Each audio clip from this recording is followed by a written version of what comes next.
episode and come down to the rabbit hole with me.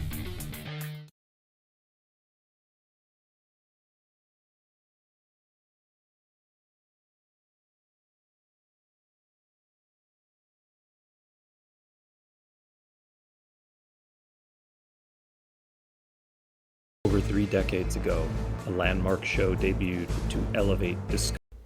Over 3 decades ago, a landmark show debuted to elevate discussion of current affairs. Against the flow of conventional wisdom, a new hero emerged to challenge how people satisfied their intellectual curiosity. Left and right, fact and opinion, challenge and respect, teach and learn. Our hero inspired a generation, yet could not fly forever. The flock no longer flew in formation as the winds of change blew strong. Would new leaders emerge so the flock could fly high again? 3 eagles in the shadow of the past now fly in a new direction dedicated to the nation, the city, and the industry. Intending nothing more noble than informing, entertaining, and providing the Midwest perspective, we present the HiFi Critics.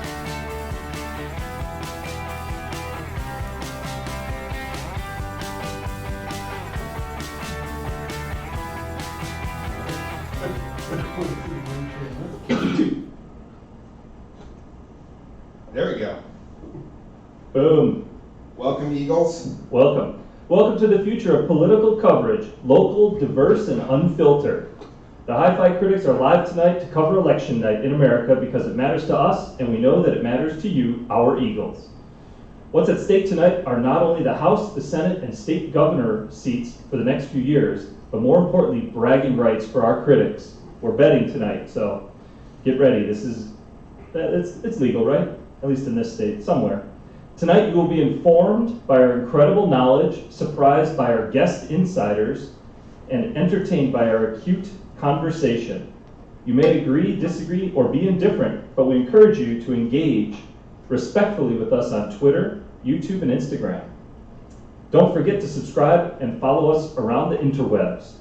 And with that, let's see where each critic's moral compass is set at the beginning of this big election night. Charlie, why should our Eagles believe in your moral compass, and which way is it pointing tonight? You may have to go to somebody else. Okay, Todd, let's go with you. That's fine. Happy to answer that question, Craig. Thank you so much for asking it. You're welcome. My moral compass is going straight north. All right, I am the northern star. I am that rock in the wilderness of space that's out there. So I am the one who everyone should be following and looking to for guidance. Doesn't through sound this like troubled mics are time. on. Can you verify that your mics are on? Yeah, I mean you can hear it, can't you? I can hear it. It's right here. I think it's getting picked up by something else. So. We have a little It's technical right here. glitch. This is on. Yeah.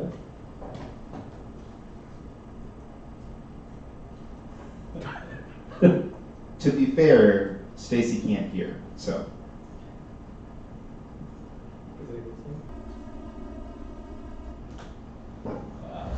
Todd, hello? Hello. Hello. Hello? Let's try this one for a while. Does that work? I mean, Please. stuff is happening. All right. Well, should we go through that again? Well, let's just talk to her. Let's start the show. Yes. We're going to do that a couple of times tonight. True. So Todd, what are you predicting tonight? What's your moral? Where's your moral compass pointed? And a direction north doesn't matter, but give us a sense of where the meter is going to fall. Is it more on the Democratic side or more on the correct answer being the Republican side? So I please think go. it's going to fall more on the Democratic side. Why? Just because America is tired of all the insanity that's been happening over the last year, and we're looking for a fresh start. So we're really trying to get people back on the right track. That's why I said my moral compass was pointing north, because we're heading in the right direction. But isn't that what you personally want, as opposed to what you really think is happening out there in real America, not the coastal America, not the elites like you from Milwaukee, but Right. the flyover country part? Yeah, absolutely. I think that everyone agrees with me. Okay, well, I guess that says it. Charlie, are you available over there, or are you still? No, you guys still Okay. talk. We're gonna have a little banter here. By the way, the first votes have been counted, and we're already up to 7 House seats and 7 Democratic seats in the House and 4 Republican. It's going to be a long, long way to go. But Indiana and Kentucky are closed, and I think that there's a few other states that are closing right now along the eastern seaboard. So It's going to be a while before we get to a lot of the results. We're not going to spend too much time on that over the next 30 minutes as we get to know you. Yeah, I hadn't expected Indiana to go Democrat at all, so not a surprise. It didn't. Primarily as Republican. So. Right. So talk about the big Senate races tonight. I mean, this is a big deal, right? What is the purpose of the Senate? What is the reason that it's so important to our Eagles out there? Why should they care? I feel like you're just launching right into a very aggressive question. It's called fact-based. Yeah, well, I mean, everyone knows that Congress is made up of two governing parties. You have the Senate and you have the House. And the Senate is a representative where it's equal representation among all of the states. Right. The reason that we care about it is because they have a lot of power to veto and to address some issues that potentially the guy that's currently inhabiting the White House, Donald Trump, might be passing down. So the more power the Democrats have in the Senate, the more power we have. And when I say we, I mean the people that are doing everything right and on the moral right of of the compass. Not the moral right meaning right wing, but the moral right as in they are correct morally. Yeah. They have the power to address and to push back on the president. So we need the Senate. Yeah, but what tactically do they get to do that gives them the power to push back? I Need a little help here? Sure, yeah. Why don't you give us the answer? So there's something called the Supreme Court.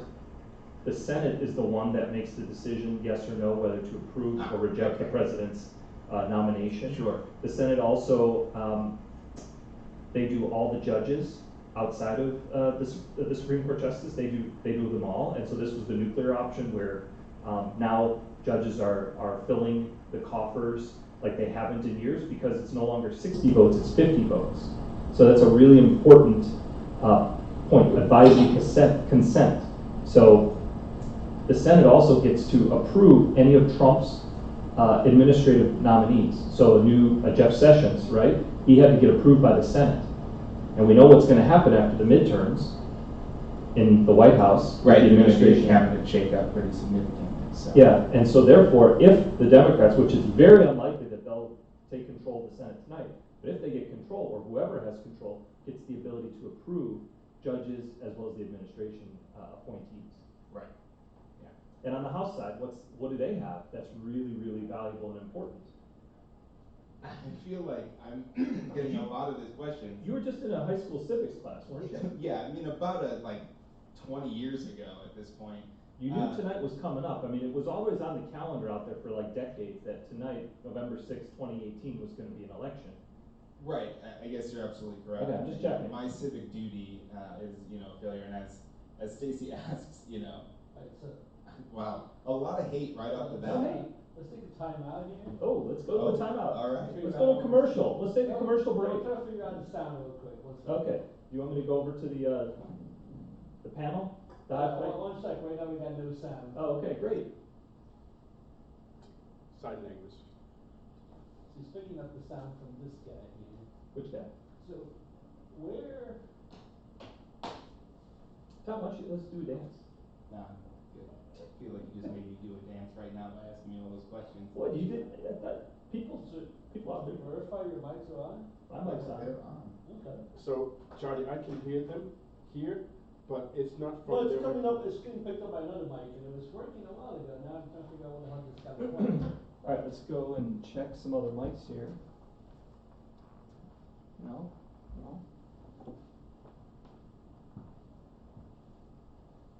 I'm gonna do it live. What? Wait, can you talk, Tom? Yeah, I can talk. Anything's fine. That's all. Talk loud.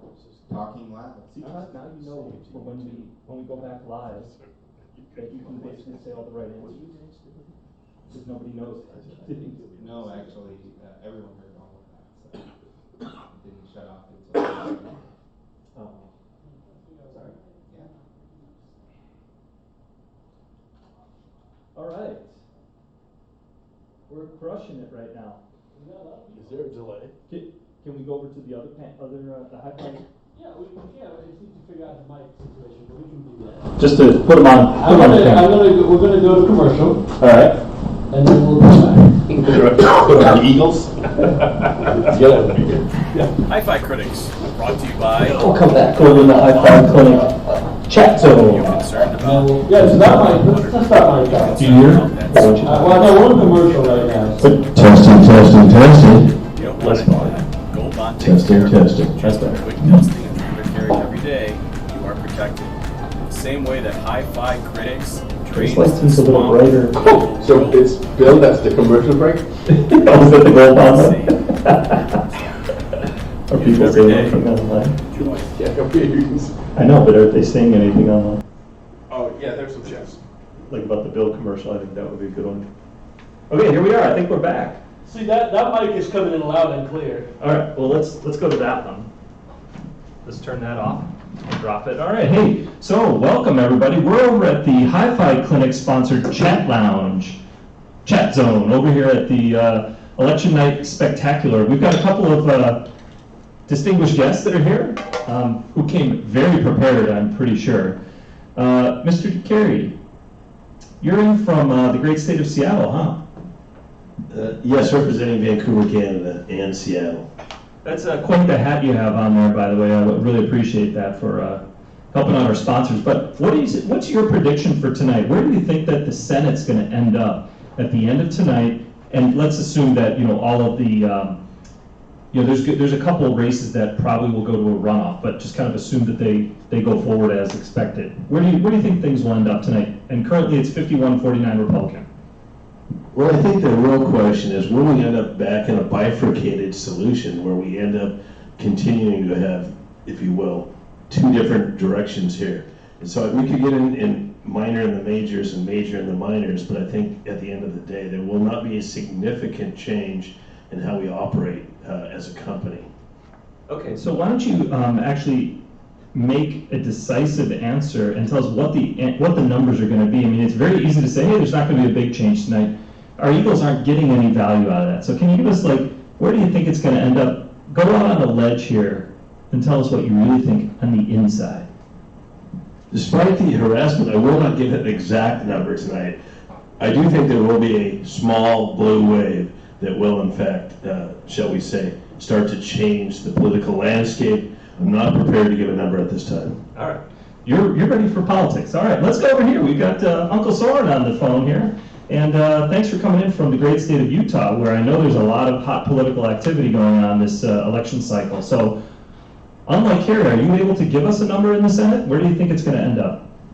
I think it's going to end up as a tie with the vice president as being the decisive vote then. So 50-50. 50-50. All right. So who do you think?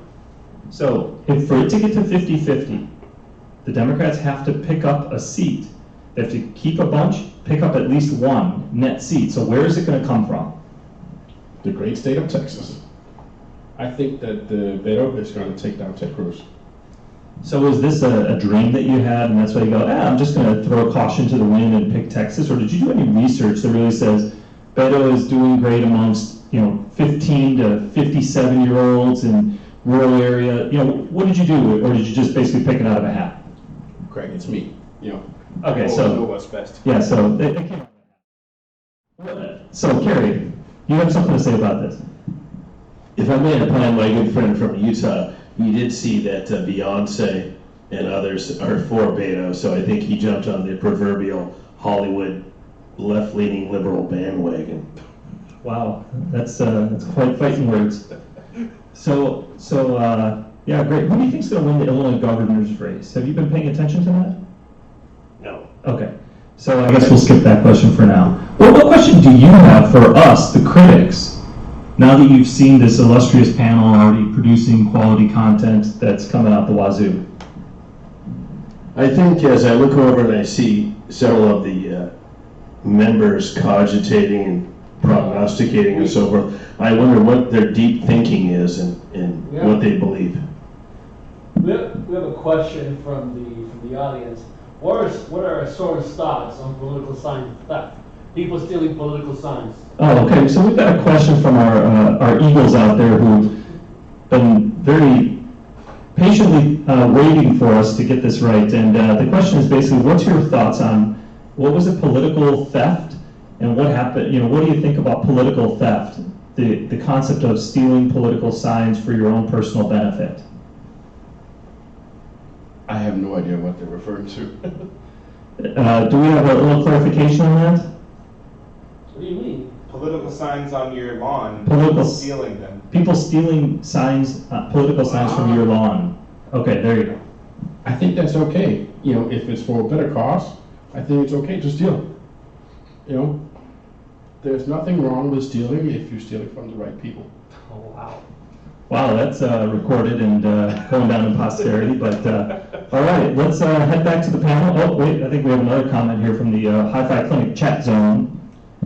This is where my good friend Soren and I come together. We recognize as teenagers, you knock on doorbells and run, you steal your neighbor's political signs. This is part of the American tradition.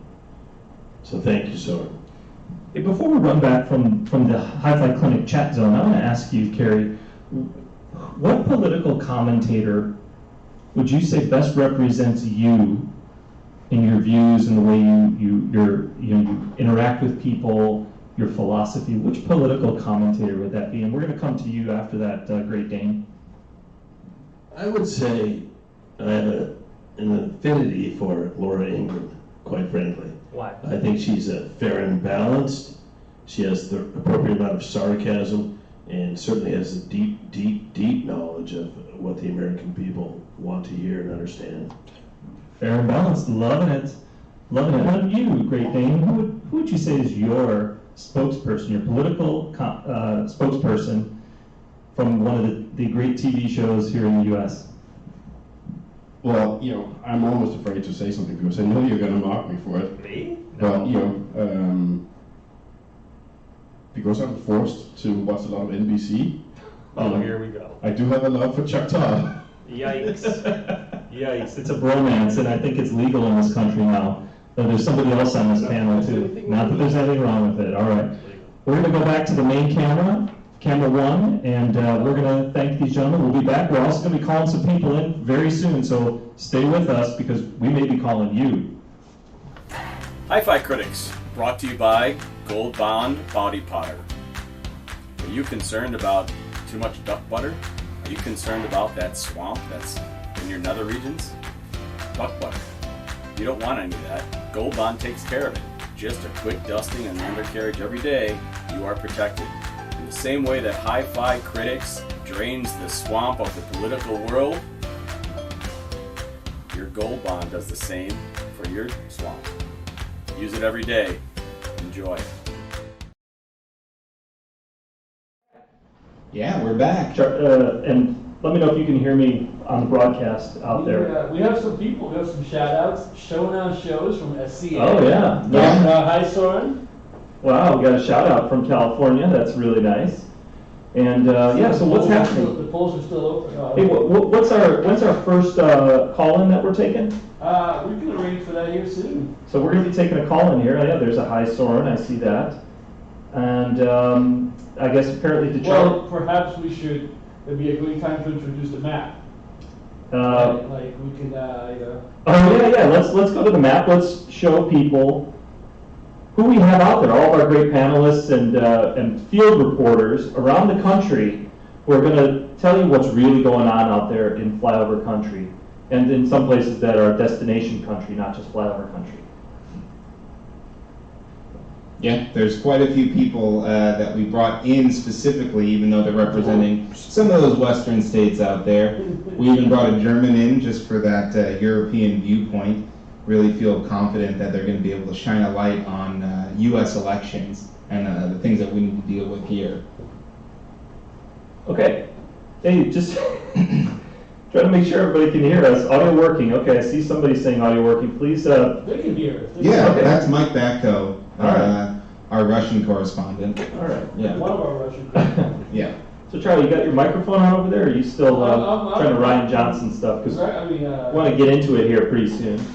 I don't know if our mics are working. Low energy. Randy Smith sacrificing some sleep in Germany. Look at this. We got somebody in Germany that might even want to call in a little later. All right, so Todd, let's talk about Wisconsin's governor. Yes. I know something very near and dear to your heart. It is, as I'm wearing my Wisconsin shirt and my Green Bay hat, I am a Wisconsin fanatic. Wow. Yeah. Why? Well, I was born there. Oh, really? In the state of Wisconsin, and I have family that lives there. Why was I born Yeah, there? why did your parents decide to settle down in Wisconsin and have you there? My parents escaped from Illinois, Oh, really? from the disaster that is Illinois, and moved into Wisconsin, which then became a disaster when Scott Walker became governor. Let's talk between us. I mean, between you and me, it was Blago, wasn't it? Isn't that why they left and had you in Wisconsin? It was a little bit before Blago. Yeah, I'm not that old. All right. I may look it. I may be weary, but I'm not that old. So what's your prediction? Scott Walker wins big? I mean, he's, the best, right? Well, I feel like Scott Walker probably could win. I just got a message from my dad. My dad's currently in line at the polls. Wow. So you talk to. Get him on the video. No, that's okay. But he said there's quite a few Republicans in the line. So my hope and my prediction is that Scott Walker will no longer be the great state of Wisconsin's governor. That's my prediction. That's my true, honest hope for my state. But we'll see what happens with it. Just a quick update. Looks like Virginia Senate has been called for Tim Kaine, which is not unexpected. Yeah. So we still don't have anything in early that's giving us a sign of where things are at. But okay, great. So Just so you know really quickly, my mom just commented 1986. Janet Garcia. That is, says, yeah. Janet Garcia said 1986. Yeah, Janet Garcia, a saint, my mother. 1986, that was the year I was born, so they made sure that I was born in a state where I had a future and where the schools weren't bankrupt. And you left that state to come to which one? To Illinois to pursue a dream in theater to be impoverished. Am I on? Yeah, I don't think our mics are getting picked up, but we'll work on that here. Yeah, do you want this one? You can speak a little bit. We're good. Yours isn't getting picked up, Charlie, right? Yeah. Or is mine not? Hello? Yeah. Okay, I don't think it's being picked up for the live Yeah, stream. Walker needs to go. I Walker believe needs my to go. my It's a mother. comment from the chat. Yeah. But what about the other one? What's the deal? Yeah, Foxconn was a huge fail, folks. Oh, yeah. On that one. I'm loving the interaction with our Yeah, audience. people got Foxconned. I want to really know how those eagles are using their wings to type so fast. That's what I want to know. Listen, I hope nobody's driving out there. no, Nick Oswald is driving people crazy, but other than that, So, but what about why are you voting for the Wisconsin governor opposition? Well, you're just voting against Walker, and it could be basically an iPhone 6 that's running against him, and you'd still vote for it like some other people. Well, here's the thing. Number one, I'm not voting in Wisconsin because I don't believe in voter fraud, and I'm not about to duplicate my vote. I vote in Illinois. I'm a proud Illinois State voter. Yeah, it could be an iPhone 6. It could be a turkey. It could be a pot pie. As long as it's not Scott Walker, then it's better. Janet Garcia agreed that the Foxconn is a bad deal, and she has to pay for that because she's a resident of the state. We don't have to suffer some. Right, exactly. So we should know that. But what if we made a big? Would you be supportive if J.B. Pritzker, who's likely going to be the Illinois governor? Hopefully. Depends on your perspective. Would you be supportive if he gave away $10 billion in tax revenue to Amazon to win 50,000 jobs here? It depends. I think ultimately I'm not totally excited That about doesn't sound like a moral compass right there. Sounds like the compass is broken. Well, here's what's going to happen. J.B. Pritzker is going to legalize marijuana. We'll have a boon from taxing marijuana. We'll be able to put that into mental health and into schools, which was one of the propositions on the ballot today. Do you know how much revenue is going to come in from marijuana? Is it more or less than the bag tax? I think it's going to be significantly more than the bag tax. Why? Because everybody smokes marijuana, or Yes. because everybody uses plastic bags? No, we have the record shops that top. Yeah, nobody uses. Right, during record store day, people are going to be stoned out of their mind, and we're going to be paying for iPads in schools. Yes. All right. So, Charlie, when do we have our first? We're trying to get our first call in here, but might be a bit before we get somebody from the outside to call in. Okay, so I'm going to go back to my. Oh, you know what? Actually, maybe. Let me see what we actually have a Russian correspondent out there. Okay. So let's see what the Russian collusion is. That right? Wow.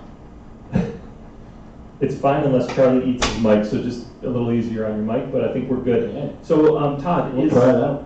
who is your political spokesperson from the Sunday talk shows, but it could also be other weekday talk shows? Who would be yours? Don Lemon. Yeah, why? Well, I just believe that he speaks the truth, and I think he's got a powerful voice, and I appreciate what I hear from him. Kind of like Carrie with the Laura Ingraham. I mean, they're very similar people. I would say that they're probably not similar at all, but I think, if you want to believe that, that's totally up to you. Well, it's what I saw on Saturday Night Live. Ah, okay. Yeah, well, that's where I go for most of my In about 20 minutes, we're going to have our first correspondent out there. 20 minutes, so we have more time. Well, let's see what's going on out there. Our correspondent is not on the map here, but he's going to let us know. Okay, so this is an interesting one. In Florida, preliminary exit polls show 51% of voters approving of the job Trump is doing. If this holds, it may portend good things for Ron DeSantis and Rick Scott. So that would be pretty big news if that happens. So, ABC News projects Republican wins in Indiana 8 and Kentucky 2. Let's see if those were on our bingo map here. Kentucky 2, no. Maybe we need to explain to the people at home what we're doing. Yeah, so we're doing some gambling here.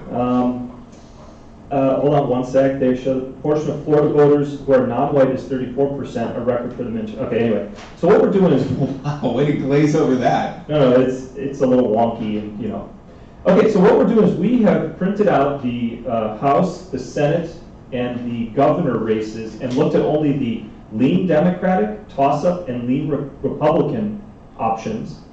And we basically picked every race. And so we're on the record, and we're going to have a magic wall eventually when we get around to it to show what's going on. But yeah, we picked them all. So let's see what happens. There's actually, I'll give you a little bit of insight into this right now. So for example, in Wisconsin, so I think Charlie was the only one that picked Walker, so you can thank him for that. Yeah. In Illinois, we all said Pritzker. Alaska's an interesting one, a very interesting race going on there. There was a great tweet that Charlie shared. I wish we could get that out on the HiFi Critics Twitter account, because that was a really interesting story there. Which story? The one about the Alaska governor's race. Oh yeah, we can get that out for. So if you can get that out for the Eagles. Another interesting one, Georgia, which Stacey Abrams against Kemp. We've got both Charlie and I say we think Stacey Abrams is going to lose, but Todd is ever the optimist. He says Kemp. I'm sorry, you said Stacey Abrams will win. Yes. So is that because of your wife's name or your girlfriend's name? My girlfriend's name. Okay, good. Just checking. All right, and on the Senate side, so there's 5 key races that if more than one of these go for the Republicans, the Democrats have no shot. So we got West Virginia. These are all blue dog. They call them blue dog, red state Democrats. So West Virginia, Indiana, Missouri, Montana, and North Dakota. Do you remember your picks on those, Todd? Do you have? I think you had. I have them right here. Yeah, they should be right here. I actually believe that. Governor. Yeah, here we go. Senate. So I actually picked quite a few of those to lose: Indiana, Montana, and North Dakota. Donnelly's he's looking pretty solid, actually, according to the polls, right? Yeah. We know how those were last time. I was looking at it just from the perspective of Indiana, Pence, and obviously they just elected the nepotism. You got Pence's brother going and taking over Pence's seat, so not totally convinced that Indiana is going to do the right thing and vote Democrat. Well, it could.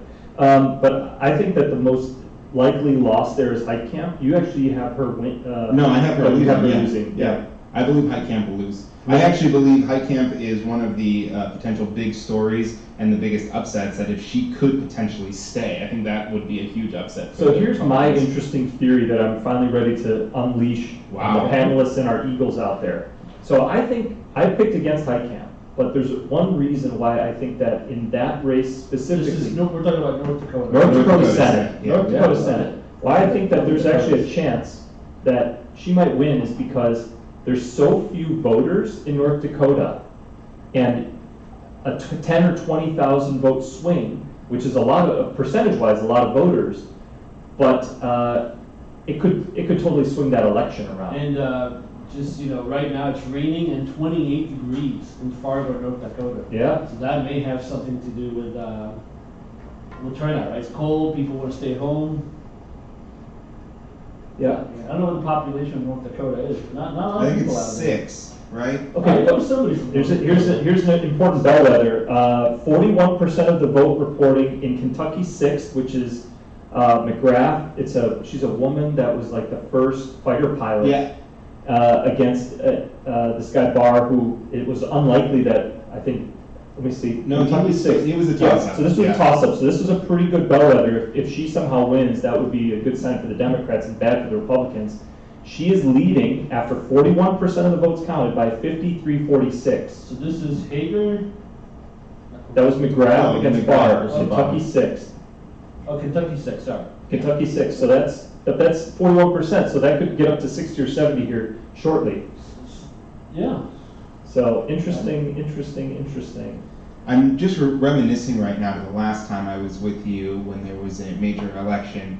We were bowling and we slowly watched our country fall into despair as Trump won the presidency. Or we watched as America became great again that night. Right. I'm just saying. Yeah. Depends on your perspective. Depends on your perspective, but the majority of America would disagree with that part of it. So Charlie, let's cut before a lot of the results come in here.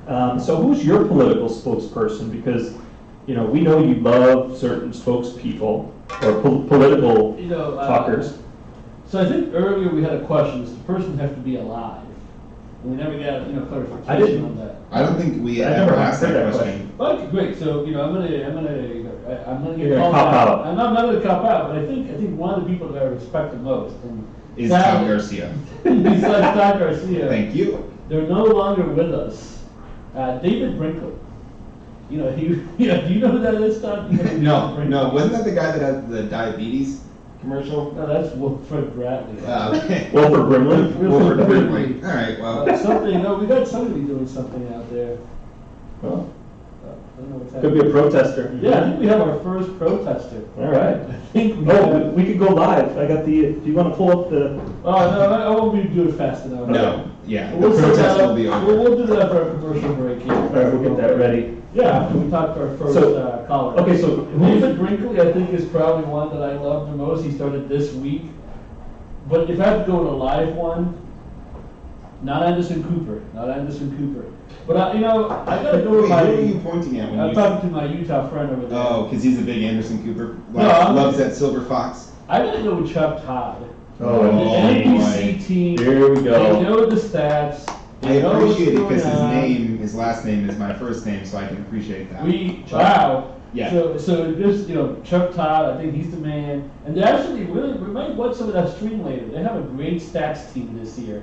They've bumped it up. They got rid of some people. They got some new people. Can you name the people that they got rid of? Hey, can you put picture in picture and throw? Yeah, I will in a second. But I just got a message from the suburbs of Chicago. Uh-oh. They have us up on the big screen out there in Hinsdale, Wow. Ocean Springs. Wow. So shout out to one of our correspondents that we're going to go to in a few minutes. Well, that's what happens when you have a quality net ops person manning the helm out there. Okay, here we go. We got some results coming in. Some results coming in. So Democrat Joe Donnelly, one of the Red Dog Democrat senators that the Democrats need to keep or the Republicans just need to kick out in order to keep their majority, seems to be running in between 2012 Senate and Clinton's 2016 margins, which I would say is probably not good for him.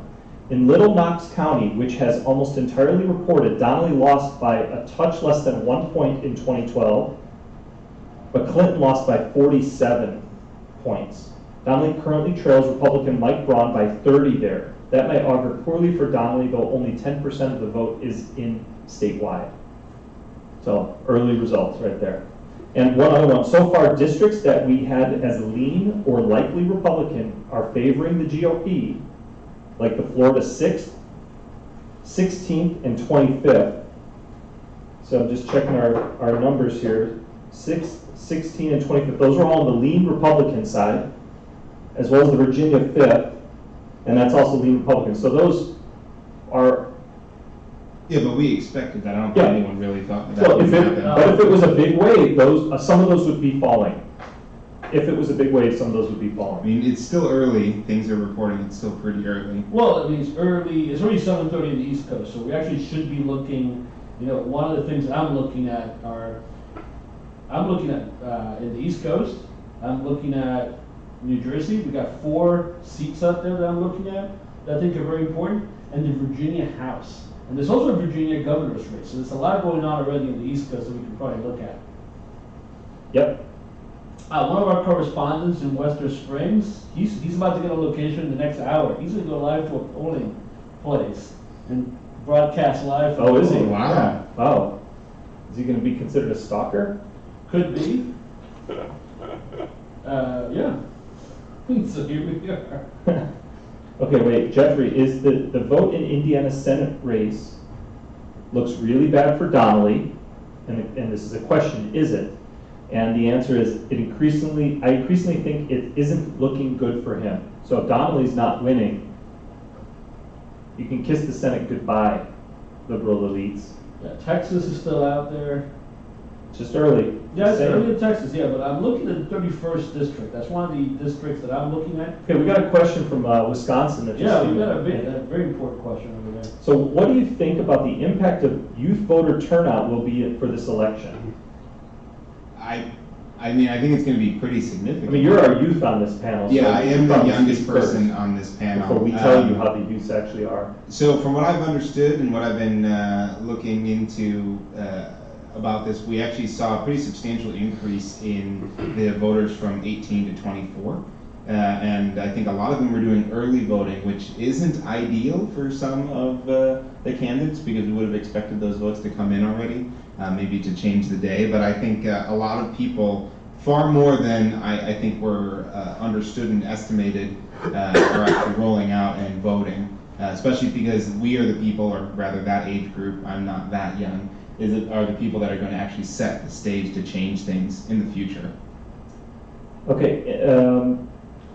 I also, before we go on to the next subject, I'm kind of shocked by what just came in here, but I want to welcome our new subscriber, Stacy Mitchell. Wow. Finally. Yeah, finally we got her. She took some act. Hopefully, she went out there and voted today also. She did, yeah, she voted. So shout out to our new follower, Stacy Mitchell. So I'm just going to throw something out there, and it was on the Drudge Report. Oh, So boy. America's favorite news source, and they said that the blue wave was building with an asterisk. So, but I don't see it Where here are they saying anymore. that? Where are they saying that? But it's gone. But they have one thing that's really interesting: record high turnout for non-whites in Georgia races. So that's going to bode very well for Stacey Abrams. Yeah. And bad for what's the guy's name? Is it Kemp? The Yeah, Secretary of State. He's trying to steal all kinds of stuff. Who do you think?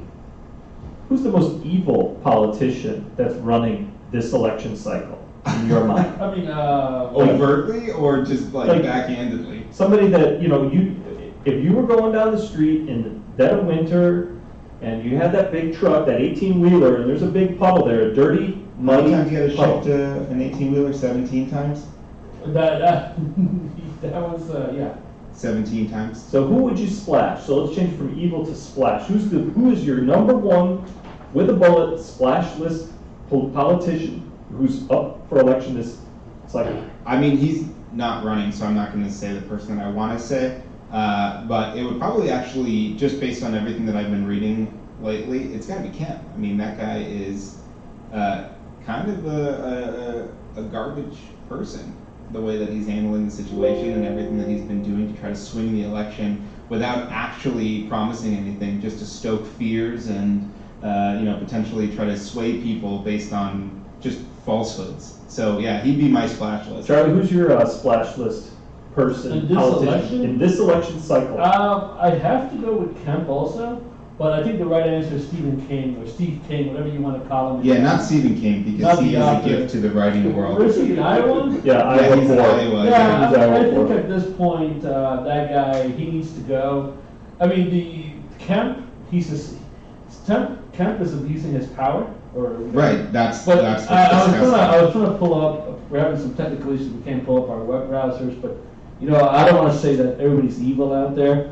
But I think Kemp is definitely, about voter suppression. I got a report from Atlanta, Georgia. It took 2 hours for somebody to vote when the last time it took it 18 minutes because they removed polling places and such.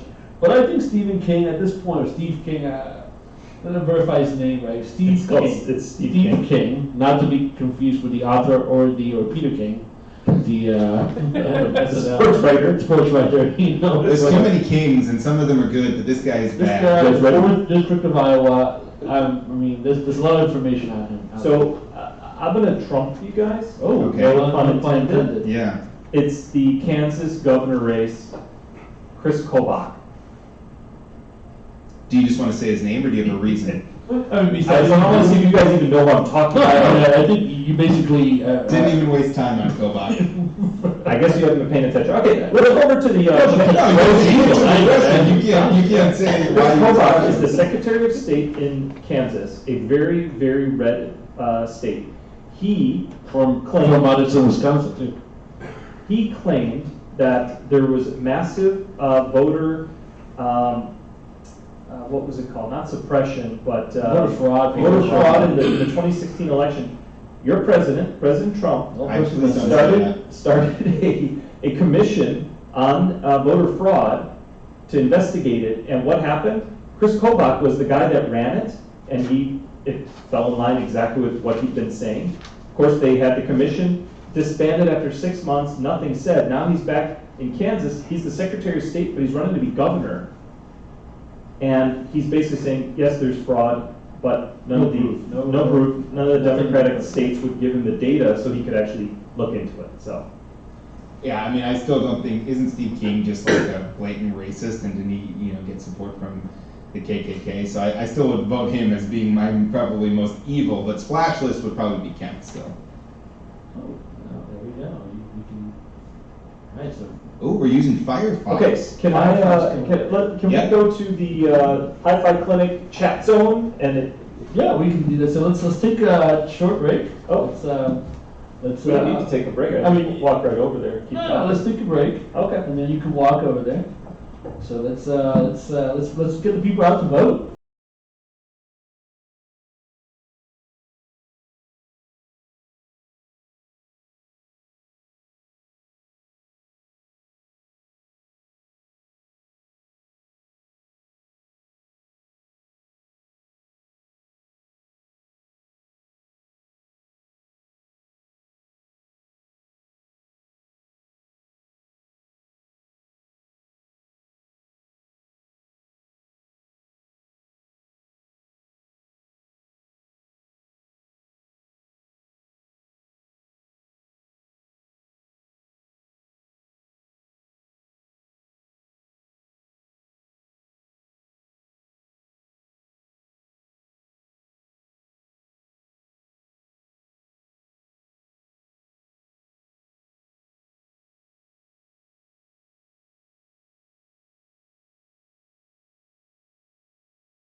issue yet.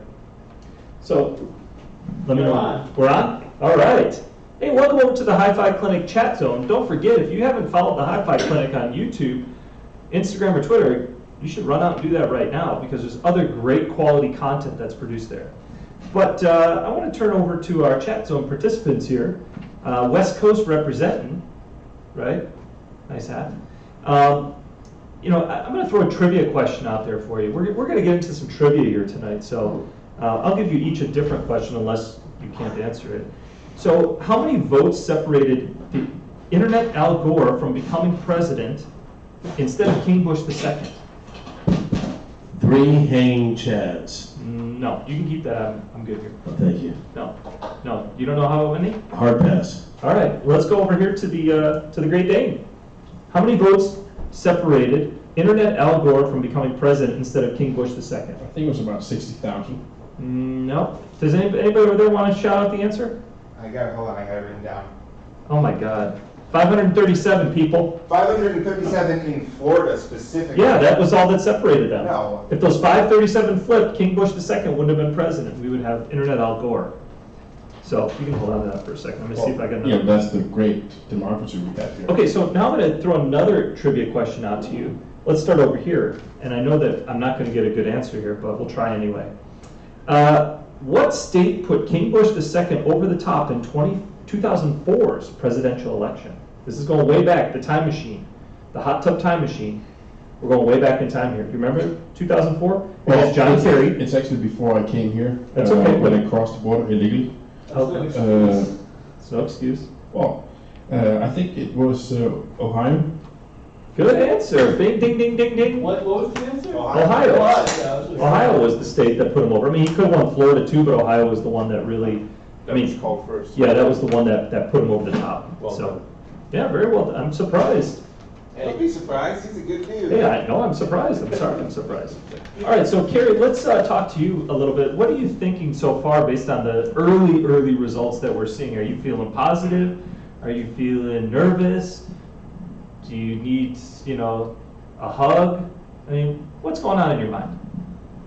Let's go with the obvious one. Hug, no. I find a lot of obfuscation going on with the panel, if you will. And I hear little to nothing talked about Lion Ted Cruz, and I'm just curious as to what the panel might be thinking about Lion Ted at this point.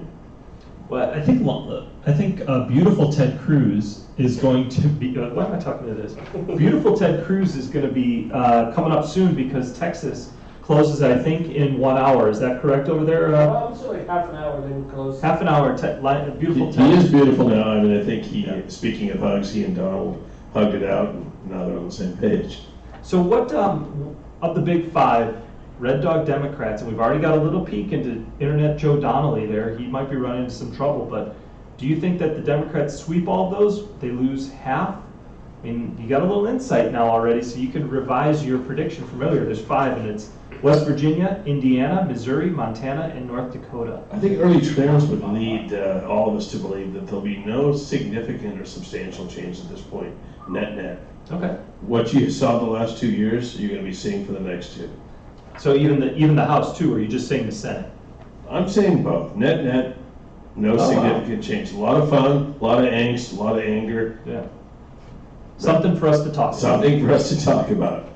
But nothing's going to change with how we do business. All right. What about you, Great Dane? What are you thinking about? Are you nervous? Are you happy? Do you need a hug? I mean, what's going on in that big melon of your head? I think I need a hug. Okay, Carrie, you want to give him a hug?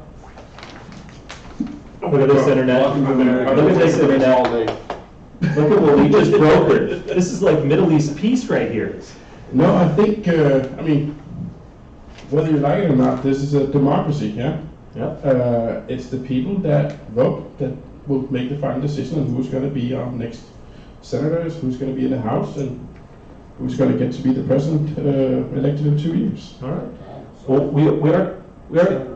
we already got one Lion Ted, Beautiful Ted Cruz question for our panel. So, do you have any questions for our panelists up there? Because they're throwing a lot of heat over this direction, just so you know. Well, I would like the panelists to, maybe go a bit deeper. I think they've only scratched the surface for a lot of the topics. I would like. We're only 49 minutes in. Yeah, we got about 8 more hours of this. But I have a question about the Utah, McAdams against Mia Love. Who they think will win that one? So that's Utah 4, I believe, on the old sheets here. Yeah, Utah 4. So please look at Utah 4 in the Republican toss-up. All right, gentlemen. Yeah, I thought Love. Hold on. We'll come over to you so you can think about that. But do you have one upset in mind tonight? Do you have one race that you say, I'd love to see that happen, and I think it is going to happen? Have you had a chance to digest all of the witty banter you're hearing so far? I think by the end of the night, there'll be no significant change such that Dianne Feinstein may resign. Wow. Interesting. That's a big prediction right there. That's bold. We might have to help you out with that. All right. We have a question for Kerry. Oh, question for Carrie. Yeah, in Washington State, there's an initiative called 1634. prohibit local taxes on groceries. Did you vote, So, do you have your microphone on, Genius? All right, so in Washington Mics State, are working, but that's okay. in Washington State, In Washington State, there's an initiative called 1634. Prohibit local taxes on groceries measure. Did you vote on that? Do you have any opinions on that measure? Thank you for that, and I think that it's completely orthogonal from the question, but plastic straws are on their way out, by the way, across the nation. Separately, back to the question there. I voted against that because although they're currently taxing soft drinks, which we think add no value to society, now they're coming after real food, including organic food, warehouse to table type food. And I voted no taxes on food. Do you know? And I'm gonna show the. Don't leave yet. I'm showing the Eagles at home something here in a second. Oh, a split screen? Yeah, we're gonna do some technology here. Sorry, Kay. So just stalling for time while here we go. we get this going here. Yeah, I'm gonna go check the latest wire stuff while you guys goof around there.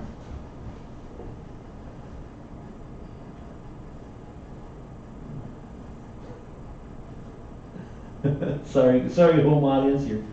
We're doing we're doing it live, folks. This is happening live. And Headline on CNN: President Trump is already blaming House Speaker Paul Ryan. And so now we're gonna Eagles at home. You're gonna see like the goat is here, Andy's there, Nick. So I just look at the comments, but look, folks at home, watch this. This is what you call technology. Now we can go across the aisle here. Oh, wow. okay, Look at this, huh? here we go. So apparently we moved on from Proposition 16 something. Oh, go ahead. You can talk about that for a second. So Proposition 1634, if we can get you on the record. Well, we're about to have our first correspondent in a second, so 1 second, like 5 things happen at the same time. All right, so did you know that the biggest funders of that proposition are Pepsi and Coca-Cola? Just to let you know, the big corporations they're trying to influence the election. I hadn't heard that, yes, but I mean, in this day and age, I think there's a lot of fake news. It might be difficult to substantiate that at this time. Wow, that was okay. We got a quick cut in here. Ooh, what's happening? Real-time forecast has moved towards Democrats in the House. That's because Democrats are doing, What website are you looking at? I can't tell you, doing well in early returns in districts like Kentucky 6, Ohio 12, and surprisingly North Carolina 2nd, which is a lean Republican district. Ohio, what did I say that was? 12? Ohio 12th and Kentucky 6. Kentucky 6 is the McGrath race, so that's... No, we look at this, so yeah, all right, so we're setting up for our first call-in. Yeah. Let's see if we can get this live here, our first call-in. So right now, Donnelly is still looking okay, but he's in, it's going to be tough It's early. for Indiana. It's early. Indiana Senate. Oh yeah, actually Donnelly might be okay right now. He's looking similar to 6 years ago, and he won that one by 6%. So even if he underperforms slightly this year, he might win. Governor's races. Our Russian is moving. Is our Russian colluder going to be joining? Yeah, he said we're going to have our first call, but we're setting this up. So 1 second. Okay, let me take the mic. Let's see if this works. Russian collusion. Here you So go. we're gonna. Give us some updates. What are you seeing? Oh no, he's not on yet. 1 Todd? second. No, I'm looking at it right now. We're actually seeing that the polls are going to be closing, obviously, at 8 p.m. Eastern in a majority of states. So it's going to be a lot of information coming in the next 10 to 20 minutes, and then probably for the next 5 hours as well. So very excited for this. Just to kind of go back to. Hello. Wow. 1 second, we're gonna get look at this. Whoa, we even got a camera. Wow, can I get some video from the Eagles over there? Where are you? You got to turn on your camera. I'll try to sideload the YouTube right now. Yeah, why don't you get that? Yeah, you're behind though, keep in mind. So, Can you hear us back at the? I can hear you perfectly. all right, Russian collusion, how are you doing today? You know, busy colluding. Yeah? Are you off to the old country right now? If by that you mean the UK, we're currently in the colonies, so I'm going back to where this whole mess began. Oh, wow, yeah. So can you know, Mike, it's just us. So just tell us, where are the bodies buried? Where's the collusion? When did it happen? Who did it? Do you have any of those emails? Do you have Hillary's emails? I think everybody has Hillary's emails. They're out there. Oh, Ready to I go. watch right now. Oh, they're your iWatch. Yeah, they're currently at Charlie's iFail. The bodies are buried all over the various Trump properties around the world. And yeah, I think, it's that simple. So, I mean, maybe we should mention, So Russian collusion, who are you picking tonight in the big upset? Who do you think is going to really surprise people, wow people, get their attention? So let's see, I think, I don't think there's going to be any big surprises. I think that's going to be the surprise of the night. I heard earlier Soren throws hat in the ring for Beto. I think there's probably a 52% likelihood that will happen. I haven't been following any of the exit polls, so I don't know what's going on. Did you just say a 52% likelihood? Yes. Texas. I know, but I'm just saying that's an oddly specific number. So, I decided to go specific because while I was listening to the various Eagles on the ride to my current location, I heard a lot of political double talk. And there were specific questions asked and non-specific answers given. So I decided to do my best to be at least as specific as possible for the first two questions I got. So we just a quick update for all of our Eagles watching right now. Voting lines are still long in River North, Chicago. Oh, yeah, Polls have yeah, been closed for a little while, I think so. Oh, no, sorry, they're about to close. Yeah, they're about to. yeah, but it's your right, so even if it's closed, you can't get kicked out. Yeah, so stay in line, Eagles. Bear with it. What I can report is the lobby of my building is a polling place. I went down there a couple of times throughout the day just to see what the foot traffic was like. It was consistently a line at every single hour that I went down there 3 times. So So how many times did you vote while you were there? I voted 3 times. Okay, good. And total of 4 counting in my mail and ballot. Hey, Mike, as a Russian colluder, how important was the Brett Kavanaugh decision for you? How important was it? I mean, it's the Making a Supreme decision Court. about who you voted for, because It was, so the concept of the Supreme Court is incredibly important when it comes to the balance of power within our legislative branch. So the concept of, there being a vacancy in the Supreme Court was very important in my consideration on my Senate election. But the fact that it was Brett Kavanaugh, that specific person didn't influence my vote, the concept that the Senate, our legislative branch will really approve of a judicial candidate is the driving force there. So would you have voted for a candidate in this election cycle that voted against Kavanaugh? Yeah, depending on who that candidate is. Yeah, of course. Well, then the deciding question is yes or no for Kavanaugh. So that's the choice you have. Would you have voted for them if they did, or which way would you go? No, so Kavanaugh would tip my vote for a senator. Oh, you would not have. No. Okay, I can hear you, yes. Okay, great. So I have a question. I'd like to ask some questions about, I know you guys are talking about important issues, national issues, but can we bring it down local to some of the ballot measures that we have here in the Cook County, Chicago?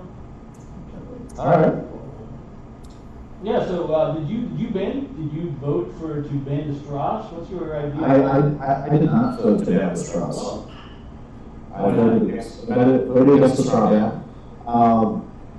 It seemed a little hush. I understand the damage that straws are causing everywhere. I think Charlie did mention an excellent point about straws being needed for handicapped folks out there. I think that there isn't a viable alternative straw solution that has mass market appeal really to satisfy that vacancy. I don't remember specifically when that ban was supposed to go into effect. but it seemed like a ban, and I didn't get enough of the other side of what's the solution around it. No, I think that's a great answer. I think anybody that just blindly voted for this ban doesn't really understand. There's no date, there's no process here. It's just like, hey, let's just ban plastic straws. Well, yeah, I feel bad for the turtles. I feel bad for the turtles. I also feel bad for the turtles. And I feel bad for the Asian carp. No, listen, if you could target Asian carp with the straws, then I would not have voted for the straw ban like I did. But I happen to love Earth Mother Gaia, and fan away. So Todd, I heard you earlier in the broadcast refer to yourself as the Northern Star. Is that specifically you think you're Polaris, or like what's the metaphor there? Like the awesome first and business class of our favorite air carrier, United, I am Polaris. Well, we're not getting paid. That's fine. One day maybe United will pay me. Highly doubtful. Yeah. Well, I am Polaris. I am the North Star. Right, we're losing our main. We're at the top of the hour. We're at the top of the hour, so some polls are closing. Yeah, we're gonna get excited here a little bit. Let's talk some more. Let's talk about local issues before we and hopefully have a few more minutes of valuable time. Although I feel like you're there for a couple of hours. Not sure. I've got 1 hour. Oh, perfect. So yeah. And I'm sure our Eagles are loving this picture in a picture. Yeah, well, I think actually our Eagle thing specifically said that. Right now. Oh, I see Delaney H is reporting. My dad just said that he got finished voting. Still a long line. Wisconsin polls closing at 8. So I got a question for you, Backo. Let's just keep going down the ballot measure here. Term limits. Do you think anybody should have a lifetime job? I'm a long-standing supporter of imposing strict term limits. Let's, in a time that everybody gets corrupted, as in Chicago, probably no time everybody gets corrupted. Let's impose strict term limits. People get old. Get them out. Yep. Oh boy. Right. Air horns here. Ready for some hot takes. Well, I mean, do we have any other questions? We're getting ready for hot take time. Sorry, but you're on delay, so you can't see what just went down here in our beautiful election central. One of my many props that I brought in. That would be a prop, I think. They are, ABC News is projecting that Sherrod Brown will win the Senate race in Ohio. So, I mean, That's expected.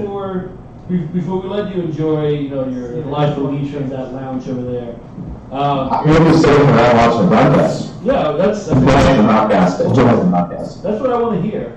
Any election, any races around the country you're watching? I'm getting all of my updates from the HiFi Critics live stream. Yeah, but you can still be any races you want us to watch for you. If you keep me updated on Beto, I think that if he loses, it's because you took that time. Yeah. So just FYI, we were setting up. Thank you for being our first correspondent here in Rosemont, or where exactly is it here? Rosemont, Park Ridge, Chicago. It's Chicago, no, city of Chicago. Oh, it's the city of Yeah, Chicago. it's early results on Beto. He's up 345,000 to 174 over Cruz. That was probably some absentee or early voting. Yeah. So very early, but he's up 2-1. One of our watchers is reporting from saying that this person's in Lincoln Park, but they're basically saying it's a super close race in Florida, so we can really talk about results there. Florida go. And I can give you some updates from Del Boca Vista Phase 2 in a few minutes here. What about Pat Thomas? Pat Tomasillo is probably at home, curled up in a fetal position. Yeah, maybe we crying. can tweet at him and see that. But before I drop off, I just want to make a note that the location I'm currently at is still called O'Hare Airport. It has not been vegan to Obama International Airport, despite what some of the Eagles were certain of almost 10 years ago. Still got 2 more months, pal. Let's see what happens. Florida 27. That's not even on my radar here. Yeah, Florida 27, Democrat. Yeah, but that's way off. Okay. Any more questions for the Russian colluder? Thank you for taking the time to talk with Yeah, us, thank you for Russia. taking the time, Backo. Enjoy your flight.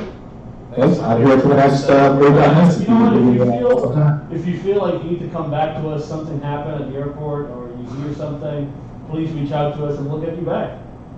Sounds good. Bye. Bye-bye. And he'll be getting a party gift of a HiFi clinic button as soon as he gets back from the great state of the United Kingdom. All right, so we're back here. But somebody just walked behind him. How do we get rid of him? He's not. Yeah.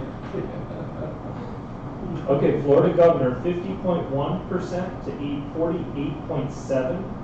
Gillum over DeSantis right now. So that's let's see, this is probably still early, but that's big. 56% of the country says we're on the wrong track. That was next Are you poll. looking at the Drudge report? Yeah, No. he's looking at the Drudge report.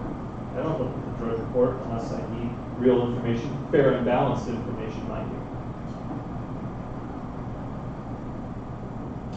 ABC News projects Democratic wins in 17 House races. Yeah, but Republicans. they're calling all the The easy normal ones. Yeah. All right, let's go to some questions here. Now that we've got a little bit of time before we have to get into the hot takes. So let's look at 2020. All right. Okay. So we're doing it now. We're doing it live because later on we're going to have so many things to be calling and talking about. But what impact will the governor's races have on the 2020 election? There's multiple answers here. So feel free to show all of that great research that you've done over the last 16 years in getting ready for this. Right. So I actually have a couple of ideas on this one. Okay, great. I think that if Walker wins the gubernatorial election in Wisconsin, I think that will open up a validation for Paul Ryan, and we will see Paul Ryan running again for president in 2020. Wow.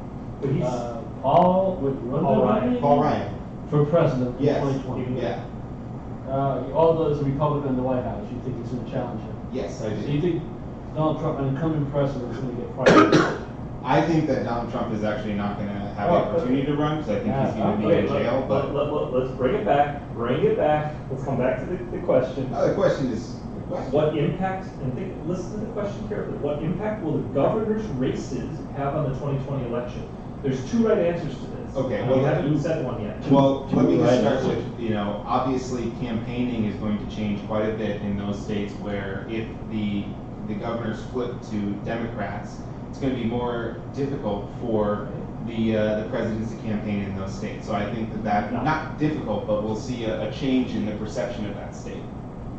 Not exactly, but there's something. I mean, there. I feel like That's what I'm that's saying is pretty good. There's something it's there. good. Charles, you want to tackle this I one? don't know if you guys want to look at the Florida result. Very close right now. This is this is what we're seeing right now. Yeah, one of our Eagles let us know that it is very close. Yes, just wanted to touch base and share that with the audience. Just FYI, report from Del Boca Vista. He will not admit who he voted for. My dad, the mayor of Del Boca Vista, but he said it was a mixed bag. When my sister sent him a text message this morning, don't go out there and waste your vote, like he did the presidential election, he basically said it's a mixed bag, this ballot.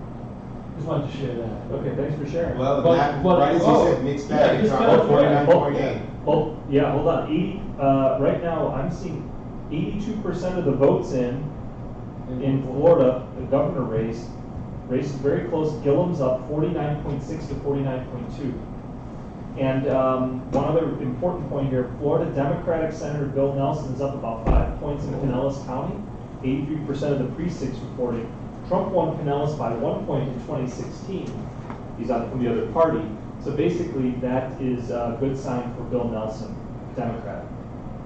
But that Gillum, that says 44%. I'm showing 82%. Yeah, what son are you looking at? I can't tell you. 558. Drudge.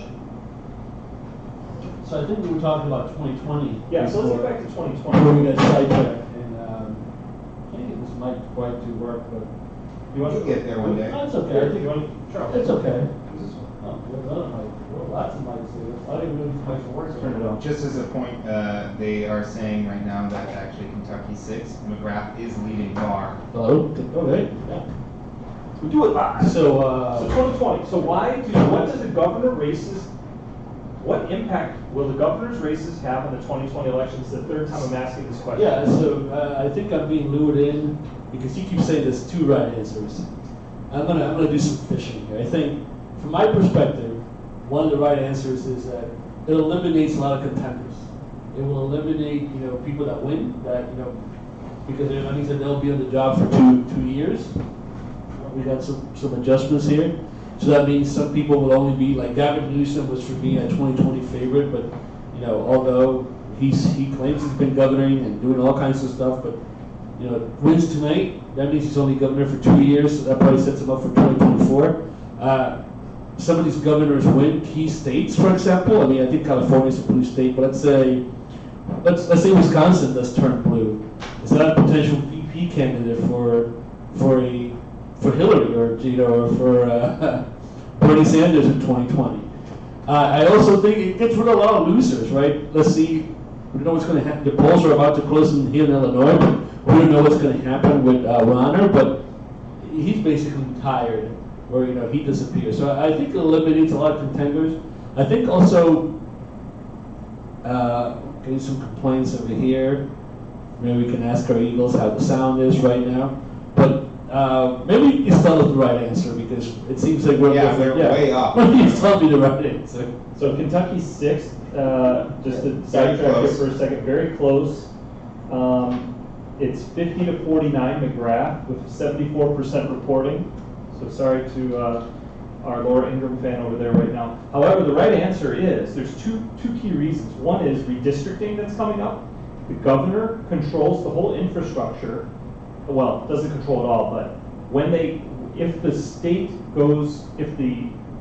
state house also goes to that party, if you have kind of an aligned party of governor, state house, state senate, you can basically redistrict and draw it more or less any way you want it, which has been a key to the Republican success in the House over the last 10 years. So that's one. And I think before you move on to the second right answer, now that we have a fully conservative Supreme Court, even if these cases make it to the Supreme Court, they probably will be, if it's a Republican that comes up to the Supreme Court saying they want to redistrict the state, that all kinds of lawsuits happen, AGs take it up with the states, with the federal government, the Supreme Court can side with the Republican governor. So there's some metaphysical collusion up and down, the federal and state level. Yeah, but what if the governor's a Democrat? Well, then, they can side on the side of the Republicans, right? They can send that back and let the states fight it out. Right, but they can't have it both ways, right? If basically the Democrats start doing the redistricting the way that the Republicans have been doing,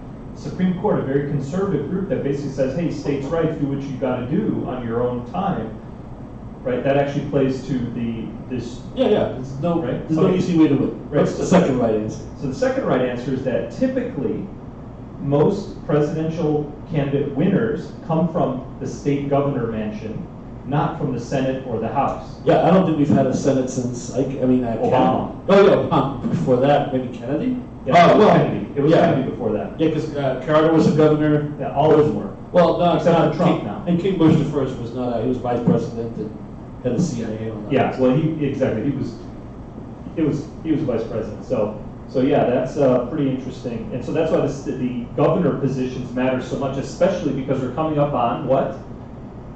The redistricting 2020 cycle. Yeah, the census is coming. The census is happening, and they're going to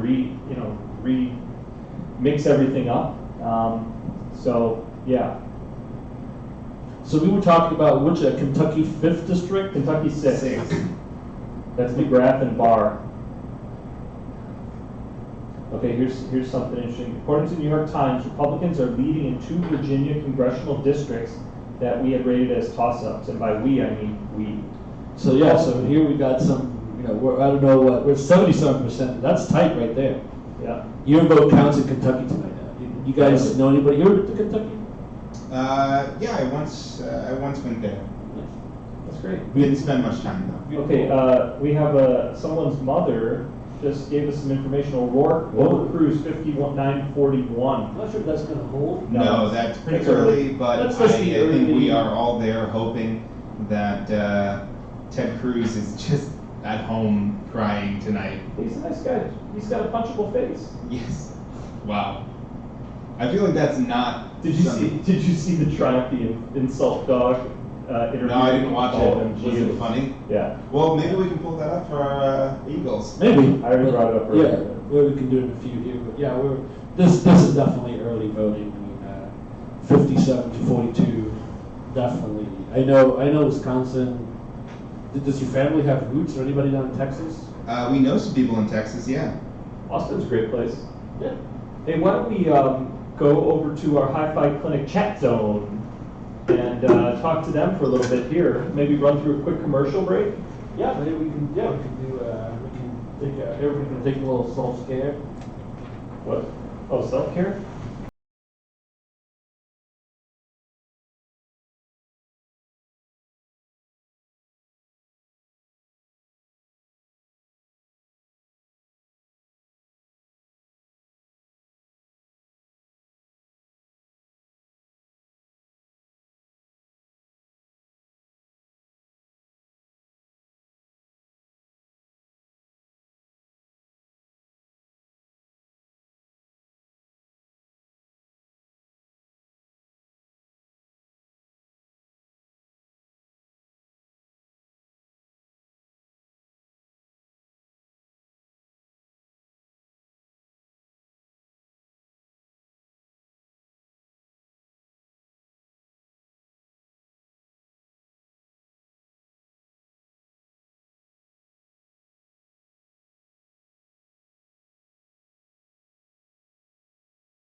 All right. So.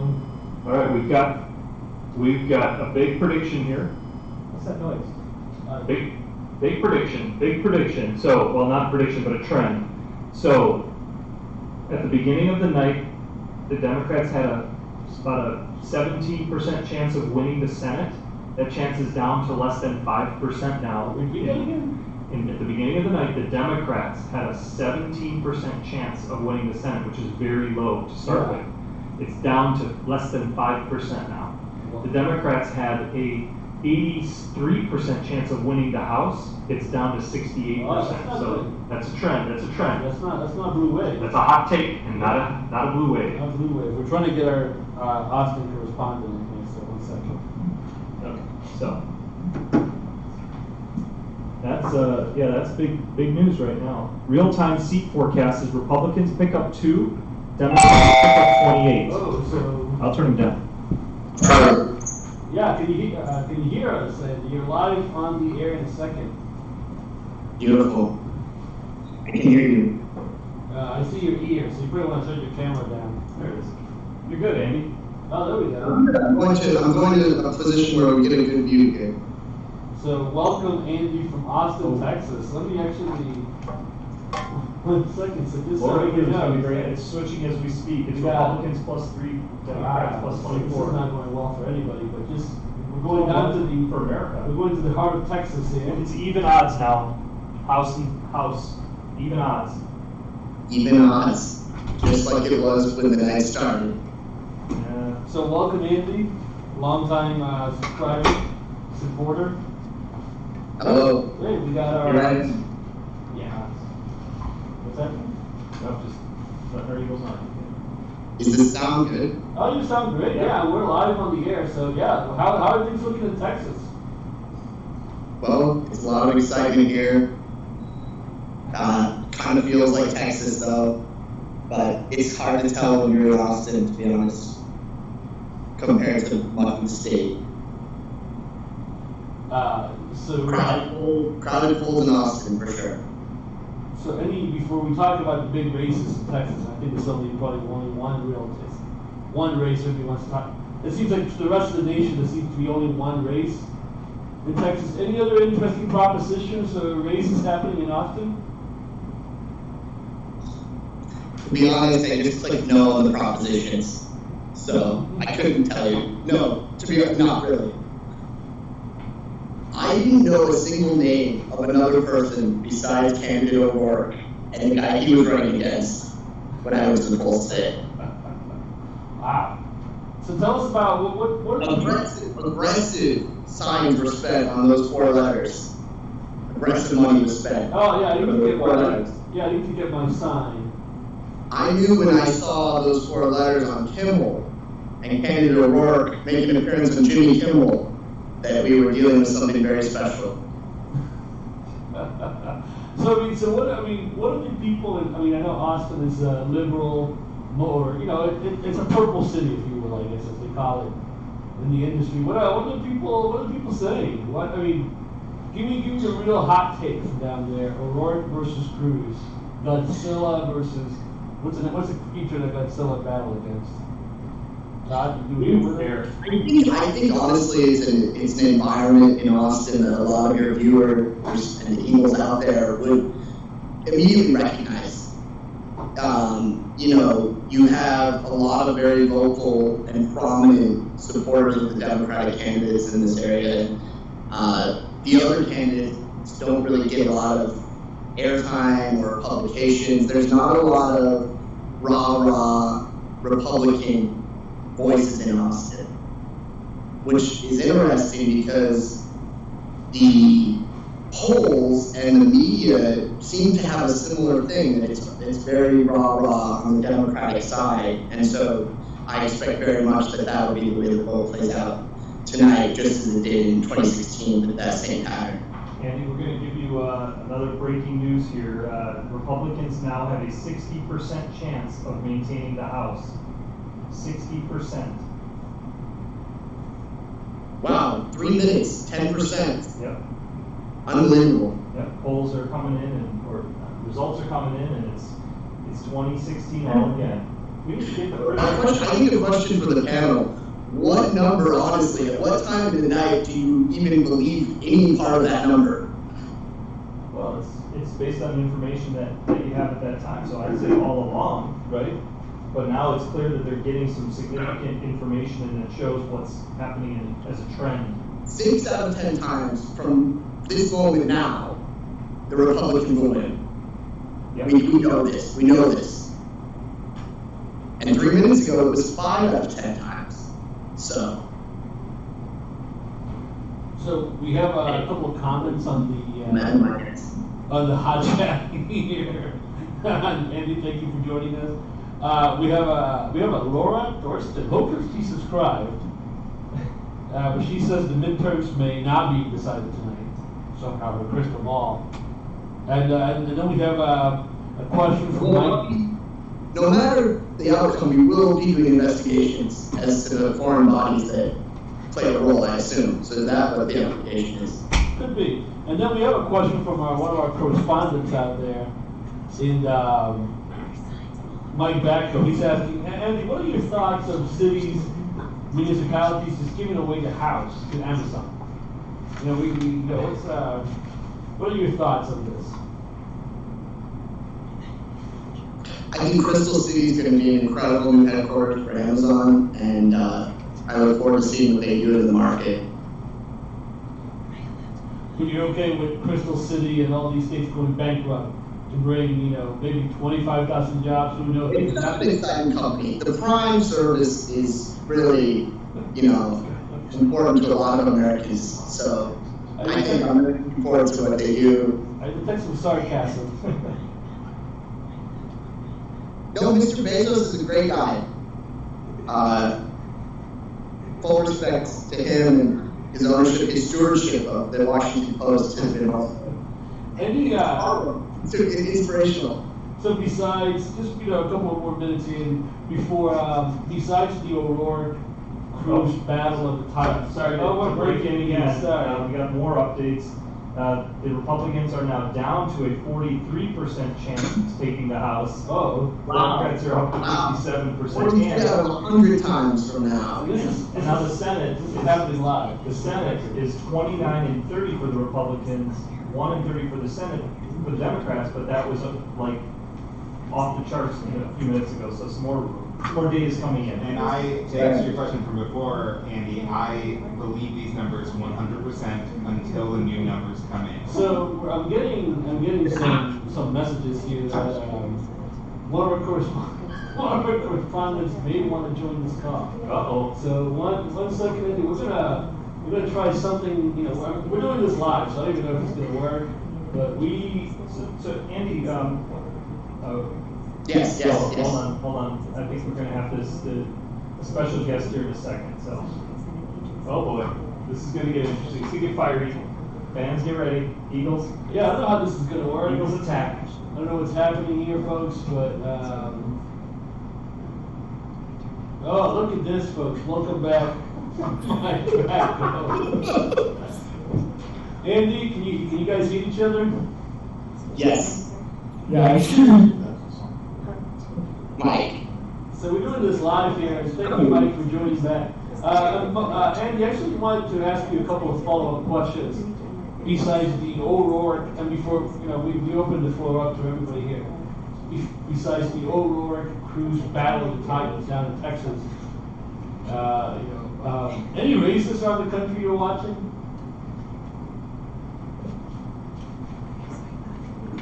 Dude, there's so many meadow signs. There's nothing but meadow signs in my life. Everywhere I look, this is all I see.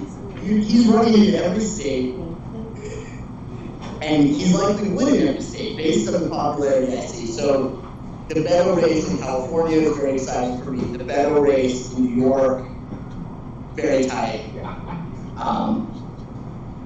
So no, to be honest with you, no. Mike, can you hear us? I can hear you well. So Peterson, a question for you. What are your thoughts on our email stealing the Beto sign out of Texas and smuggling it back to Chicago? Well,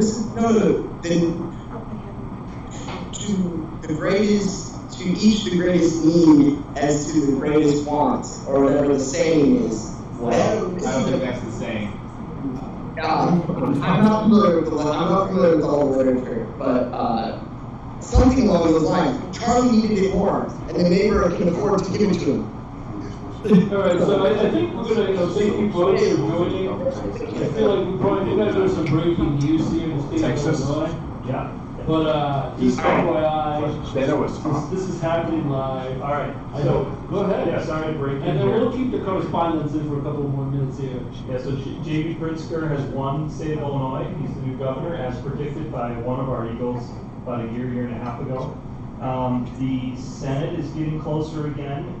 Florida is razor thin right now, Gillum and DeSantis, as well as the Senate race. So, and on the House side, it's 54% to Democrats, 45 Republicans. So, to your question before, Andy, did you just put yourself on a tripod, Andy? I'm not working with you here. You have someone working with you? Andy, you have a crew out in the field? It's just the director of photography. Did you just put it on a Beto sign? No, but I could if I wanted to. You could have just built an entire house out of Beto signs out there. They'll probably be doing that. Well, he's a man of the people, giving them homes after he wins the election. My favorite is the cars that have the Hillary sign and the Beto sticker. And how many more months after the election do you keep both stickers on? It's like if I'm looking at a Dukakis sticker or something. Wow. I mean, before we let you guys go back to your lives here, thank you for joining both of you. Here live. We're doing this live. This is, errors and all. Any projections for 2020, Andy? So, you know, we got O'Rourke is going to maybe be a senator, maybe not. Out of New York, we have another, you know, Alexandria Ocasio-Cortez out there in New York, big star right now, that might be the youngest member of the House if she wins. But let's forget tonight. Let's move forward. What are your thoughts on 2020 on the presidential level? Who cares? So that's my stand. So I'll give the answer I gave to the clinic about a year ago after projecting that Mark Cuban will run against Donald Trump on a Republican ticket. Wow. Not just calling that, no, that's my hot take. I will say what happens tonight probably plays a lot into whether or not that happens. If they keep the House, that's not happening. If they lose the House, there's a chance. All right, well, All I'll say is I guess it must be nice to not care what happens in the presidential election. yeah. So just to recap, thank you, Andy, down from the heart of Texas and back up from. Not be popular for me. Let me put it that way. All right, thanks you guys. We're going to go talk about some election results now here in the state of Illinois. So thanks for calling in and stand by. We may call back to you later on if we need to. Got 30 minutes to slow morning. All right, catch you guys later. Thank you for joining. Look for your mugs. Yeah, please. So that was exciting there, huh? Yeah. So we got some results in the state of The great state of Illinois. Illinois. Oh, this sorry, I'm in Florida here. So to give our Eagles a little bit of insight here, the reason those projections have flopped around quite a bit on the House side specifically is that there were a bunch of let me read it to you here. There are a bunch of solid R's that had come in 100% already, and so they were just monitoring it, and it was going a little bit too far. Yeah, it went a little aggressive on their model, so it seems like that blue wave's still out there, maybe a little less than thought, but I think the Florida governor and Florida senator are going to be the two. It'll be really Those are interesting. the two big ones right now. Do we have any news on Donnelly? Is there any updates on Donnelly? So I guess we're skipping over to the state of Illinois, right? No, we're not skipping. We don't have to. We just wanted to give you that. Why don't you give us the state of Illinois results? No, I mean, I think that somebody said that JDP has a call. Sorry to interrupt. Donnelly with 53% in is down big. Yeah. And Nelson with 92% in Florida is down 60,000 votes, or less than 1%. That's on the Senate side. And Missouri, it's very early, so we're not even going to bother with that one. Let's go to the governor in Florida and see what's going there. So 92% in, Gillum is down by about 80,000 votes. But I think I read that it's one of the counties is very by 56,000 plus. Yeah, there we go. 100% reporting years, usually also counties that are critical for Republicans in close races. 100% Let's reporting. do a picture. A little bit more to come here, but again, 0.3% of a giant state population. 100% reporting years. So you look through that, Republican counties. So let's just look at some of these Democrats. There's a smaller one here, just 78%. So Do it live. again, Florida County. And I'm getting this out for a reason. The news on this stuff is very lean to a degree. Just want to check. But this is a Democratic area, Orange County, So much more populated. This is what's key. So why does it take so long for the ballots to get counted, Todd? You know, let's just kind of pull back a little bit, go a little bit higher, fly higher.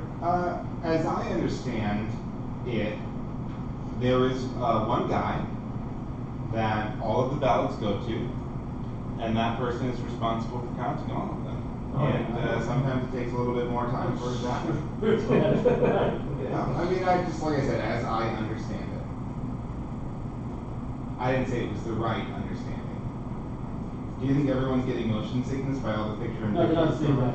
That's not live. This is the live is the right side of the video. So. Okay, McGrath and Barr, Kentucky 6, 79% in, and it's Barr is up about 1.5 points. Yeah, that So one. now we're going to go side by side. That's the Senate race, right? That's the House. Oh, House race. That's the bellwether that we talked about earlier. All right. So why don't we do a I was gonna say we can go over to our HiFi Clinic chat zone and get some hot takes. Yeah, let's yeah. All right, I'll just walk on over there. we'll get the hot takes from our fine gentleman over here. So, I see the Corona flow. Carrie, how you feeling so far tonight? I mean, I know Laura Ingram's probably cheering quite a bit. You know, to be honest, I'm a little upset with Charlie. Charlie may or may not know that the only U.S. manufacturer of paper straws is in Fort Wayne, Indiana. What happened to our mics? Oh, I turned it down, sorry. Because whenever somebody comes on. Oh, yeah. Go ahead. Go back to mics. Go ahead, Carrie.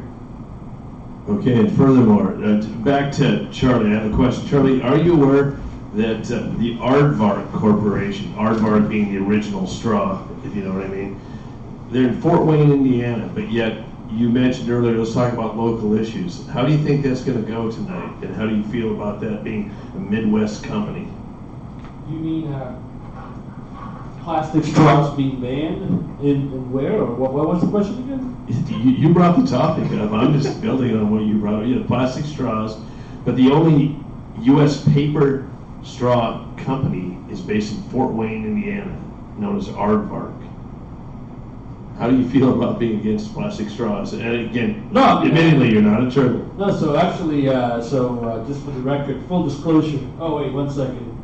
We need to go. You guys completely messed me up here. We're not side by side right now, but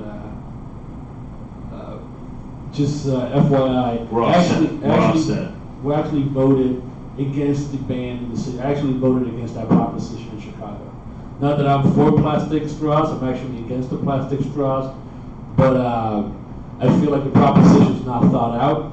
There needs to be some better regulation, especially for handicap and people that can't, paper straws can't bend the same way right now, the ones we have here. So just banning them, removing straws makes it more difficult for certain people. So I'm for a ban on plastic. I'm for the guidance. Hey, we should ban the plastic straws, but let's all find some good solutions and do it slowly. Let's not just make the magic. Let's not make this another soda tax or bag tax, or let's just the government shouldn't just flick their finger and just say, or just snap their fingers and make this happen. Thank you for the clarification. Yeah, so I need to. I'll let you go back to the chat zone over there. So Great Dane. So how are you feeling about things right now? Are you really excited, or are you a little fearful? What's going on in the Mellon? Well, I'm pretty excited because I predicted that Florida and potentially Texas would both go to the Democrats. Oh yeah.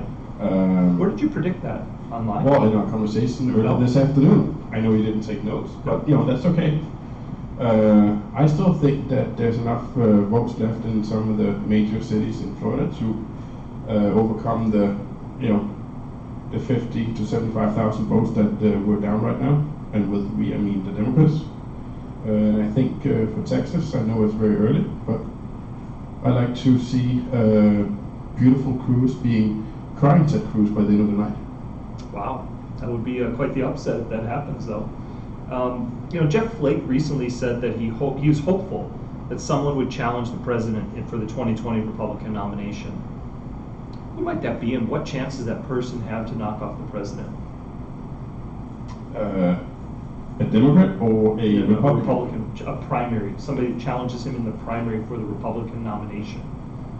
Jeff Flake says it should happen. So who could it be, and what are their chances of winning? I don't think the chance of winning would be great. Do you have a number in mind? I think there's less than a 25% chance that someone would be able to come in and remove Trump. So who do you think it could be? Oh, I think it's tough to point at someone. I think Cruz, if he doesn't win tonight, he's out of politics. Mm-hmm. What is our favorite person from Florida? Rubio? Marco Rubio. Marco. I don't think he's going to run again against Trump, and then the question is who's left to run against him. So, Kerry, how about you? What do you think about that? Who should run against? Should someone run against Trump? Who should it be, and what are their chances of winning? I think somebody definitely should run against Trump because that's the American way. I think had you referred to him as the Great Dane, had he thought this out more, he'd be aware that Jeff Bezos, Howard Schultz, these are two very successful businessmen with a lot of money that are talking early now and thinking about running against Donald Trump. So I think Jeff Bezos... Are they Republicans? Yeah, what's the question? Yeah, it was to primary Trump. Who's going to go? Jeff Flake, a Republican, said that someone should run against Trump in the primaries. Yes, I don't think they've Bezos and Schultz, I think, would run Democrat. Did they say that already? I think so. It was undetermined. Okay. So we got some Oh, some chatter for not breaking news. Just going here to our watchers. Laura Ingram, she's awful. It's a comment about that. So. Did you see her outfit last night, though? Hey, it was like Let's keep it 1960s. classy. Yeah. Let's keep it classy. And then the other comment is one of our Eagles out there watching this live, wherever they're at, wants to know what does Terry think about Donna Brazil? Ooh, good question. If I'm being totally honest, I don't know who that is. All right, that's kind of what we expected. Honesty is the best policy. I do not I'll know tell you who who it is. Donna Brazil is. It's Charlie's spokesperson. That's the fakest news there is. Right? Just so everyone I do knows, that. The results we go to. 538 is now saying that there's a 1 in 15 chance the Democrats could take the Senate. Okay, hold on. Here we go. Hold on. We got some breaking news over here. Go I ahead. mean, I don't know that it's breaking news, but Well, that's- 538 is saying 1 in 15 chance of taking the Senate, and a 2 in 3 chance, or 64%, for taking the House. Yeah, so that's double what it was just a little while ago in the Senate, which is a change in the House. It's going back to where it was kind of thought. Yeah. So just FYI, guys, we have a celebrity that has joined the broadcast watching, and we may call him later out here. The one and only Commander McBragg is out there watching us right now. Wow. He's Welcome, Commander. he's I feel like we don't even need to wait. We absolutely need to bring Commander on to this we may need to podcast. go live to him. I feel like without his insights and without telling us how to vote, we may make a mistake and ultimately thrust the United States into despair and darkness. Okay, that's interesting. Yeah. So where are we? Here we got any results we want to talk about? Nothing quite yet. I'm not seeing anything coming in. So somewhere it says that JVP has won, but I only see 2% on the Associated Press. Rick Scott still up. He's up 1% in Florida, 79% reporting. Beto still is very early. Florida. So Brian, yeah, sorry, go ahead. Yeah, DeSantis still up 1.2%. Yeah. That's going to be a while, I can tell you that. Yeah, I mean, well, we got 74% reporting according to the Associated But Press. the rest of it always takes a lot longer. Yeah, so it's going to be. McBragg says he cannot join. He has guests over. So Lame. hopefully he's watching on a big screen. So I'll tell you one that's really interesting for me right now is Virginia 7. That's Dave Bratt. He's the guy that primaried the House Majority Leader, Eric Cantor, in about 4, 5, 6 years ago. And so we have it on the screen right now. Just there you go. Yeah, and that's pretty close. So that I think is one of our. Let me see this. Virginia 10. Virginia 10. Let's see where's Virginia 7. I had that one staying. I'm sorry, it's Virginia 7. You're right. Yeah, I had that one going to the Democrats, but it's still, there's a ways to go here. Still a ways to go. Braun in Indiana's up 13 points with 44% reporting.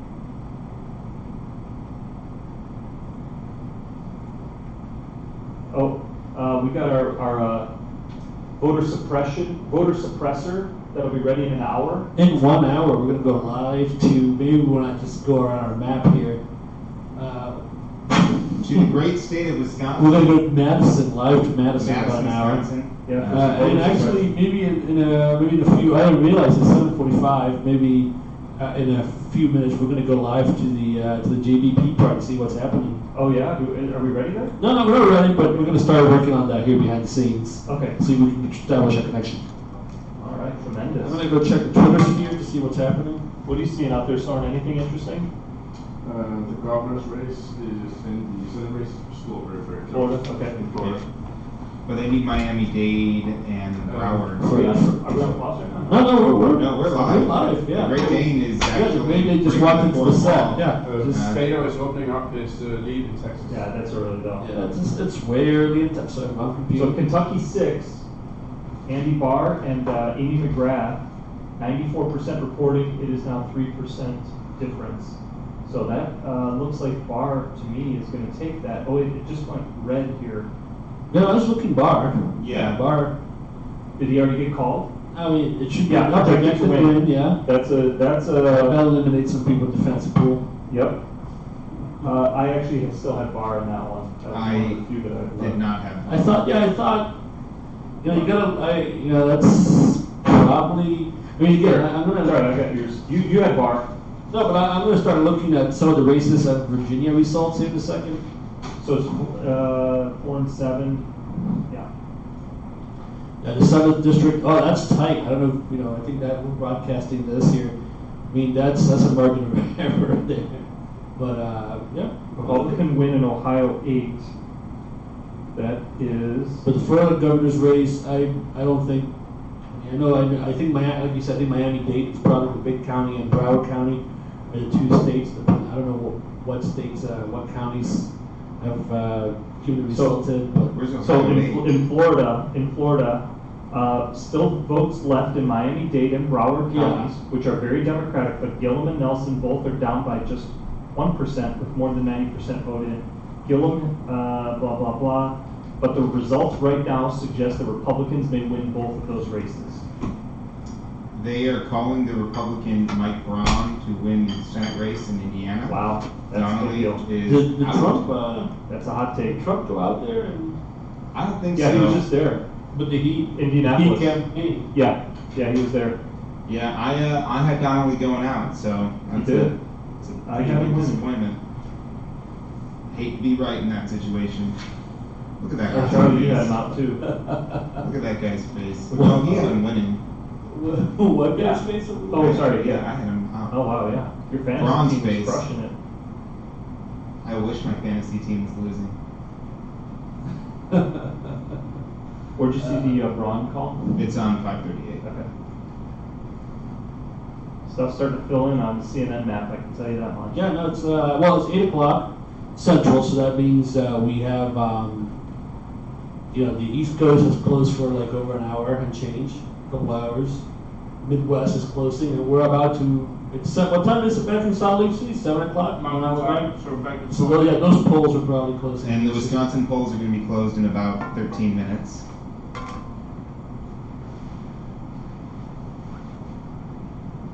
Kentucky 6. Yeah, that's maybe while we're here, we can.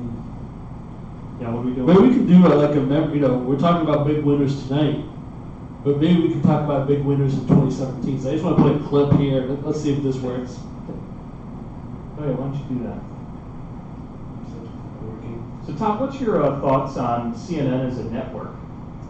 I'm kind of hit or miss on CNN as a network. I know that I like Don Lemon, but I think overall, I think the network is not consistent, and it really plays into it's another one of the 24-hour news places. Ladies and gentlemen, I just got some breaking news. We have a live from Asia, from Taiwan. But I want to play I want to kind of see if this works. The correct answer is women. We can't Women hear are the this, winners but, of 2017 with the diversity movement in the country, the Me Too movement, the nasty women. There will be a groundswell of support and momentum for women to have a wave election in 2018, much like they did in 1994. So women are the big winners of 2017.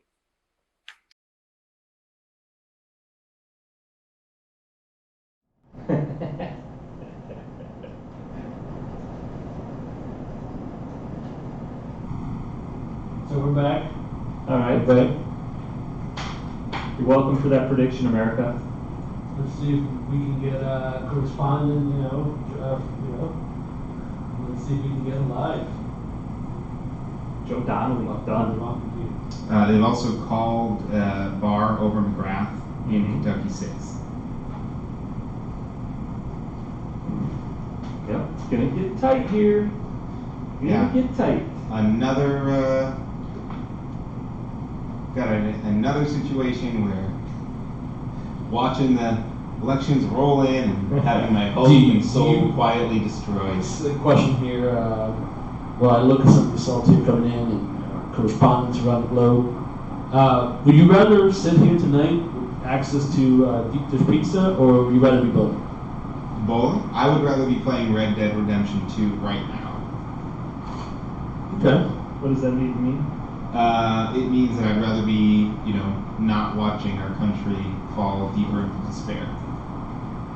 Okay. Live. So you don't believe in the system? I do not believe in the system. What time is it? It's like 9 a.m. over there, 7 a.m. So it might be too early for. I don't think. I don't think he sleeps. Sleep is not a hurdle for our Asian But correspondent. he might not be ready. He might not be ready. All right, let's go back to some questions here that we pre-prepared. Yeah, I'm gonna take a 2-minute. Anybody need a drink?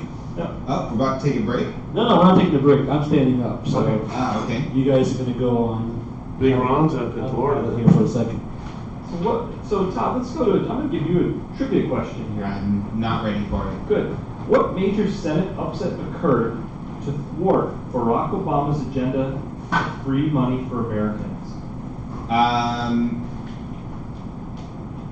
Yeah, I actually don't know. I don't have an answer for that question. Not even a guess? No, I'm not going to guess because I feel like I was mocked earlier and I don't need to be mocked again. Oh, somebody's getting on the wrong side of cranky right now. Well, I guess that'll happen to me when the Senate and the House potentially slip away. Yeah, but you got J.B. Pritzker.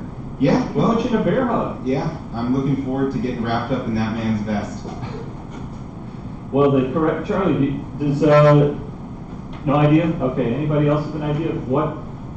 Maybe. Well, let's ask our Eagles out there. What? And this is for you Eagles out there who are still watching our live stream. What major Senate upset occurred to thwart Barack Obama's agenda of free money for Americans? You've got any answers? Andy or Mike? I'm particularly looking at you two. Let us know on the chat screen, and we'll come back to that answer in a few minutes here. But to answer one of our Eagles questions about Roland Burris, the answer is no. I do not know or remember who that man is. Let me know if you're surprised. No, not surprised. He was actually the, I believe he was appointed senator before, let's see, Obama, it was Kwame Raoul, but Roland Burris was senator for a little while too, from the great state of Illinois. But the correct answer is... Are we talking about the correct answer for the Senate change? Yeah, Okay. The Senate change. It's basically, it was Scott Brown out of Massachusetts. There was was Ted Kennedy died, and they appointed a woman to take the seat to fill out the rest of the term. Mm-hmm. And Scott Brown wanted a big upset, and the Democrats had 60 seats up until that happened, and that ended their supermajority, so they couldn't pass anything after Obamacare. Wow. Yep. That's depressing. Oh, Todd, you just got to vote for president 2024, just so you know, on our chat screen here. Yeah. I'm going to pull up the Wayback Machine, see if I see any results. I appreciate that. Yeah, I think I just want to thank you very much. Seriously, I got a Blago Toyd Stroger. Todd Stroger. Yeah, got a lot of questions here. Ted for president. Is that Ted Cruz? Oh God, I hope not. Ted Nugent. I feel like we're not having a serious discussion anymore in this chat. I mean, were we ever having a serious discussion in this chat? I feel like it's the same 5 people commenting right now, so. That's okay. You got a problem with that? I know we have a couple of Eagles out there watching all over the world, different time zones, but maybe if we can, maybe tell us a little bit of some of the races that are just watching around the U.S. Are you talking to us? Yeah, I'm talking to the Eagles out there. Oh, okay. It seems like we've hit like a little energy low, so maybe we need to go to a commercial break here. Yeah. But I think we may do that. We may go to a 3-minute break and come back. So all of you guys, we're gonna play some. Hopefully, there's no copyright violations here. We already got 2 notices. Safe trip back to the homeland for our Russian correspondent. Did we get 2 notices? Yeah, nothing. They're not making any money off of this, but the U2 song that played was captured copyright police. But we're gonna go to some Run the Jewels here. Run the Jewel Reagan, Which is terrible, by the way. Great music. we're gonna Quality take music. a break, and then we'll come back in a few, maybe in 2-3 minutes. So everybody, I know everybody's enjoyed the night here, the live, the energy. So we'll come back, let's regroup, and we'll be right back.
projects that the winner of that race is Andrew Cuomo, the incumbent, of course, going now for his third term, defeating Mark Molinaro in New York. And we'll move on to another race in Texas, closely watched race. CNN projects that the winner of that race is Greg Abbott. Again, he's the incumbent going for a second term, defeating Lupe Valdez in Texas.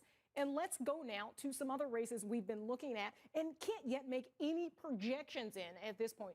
Arizona, Colorado, Kansas, Michigan, Minnesota, Nebraska, New Mexico, South Dakota, Wisconsin, and Wyoming. No projections at this point. It's just too early.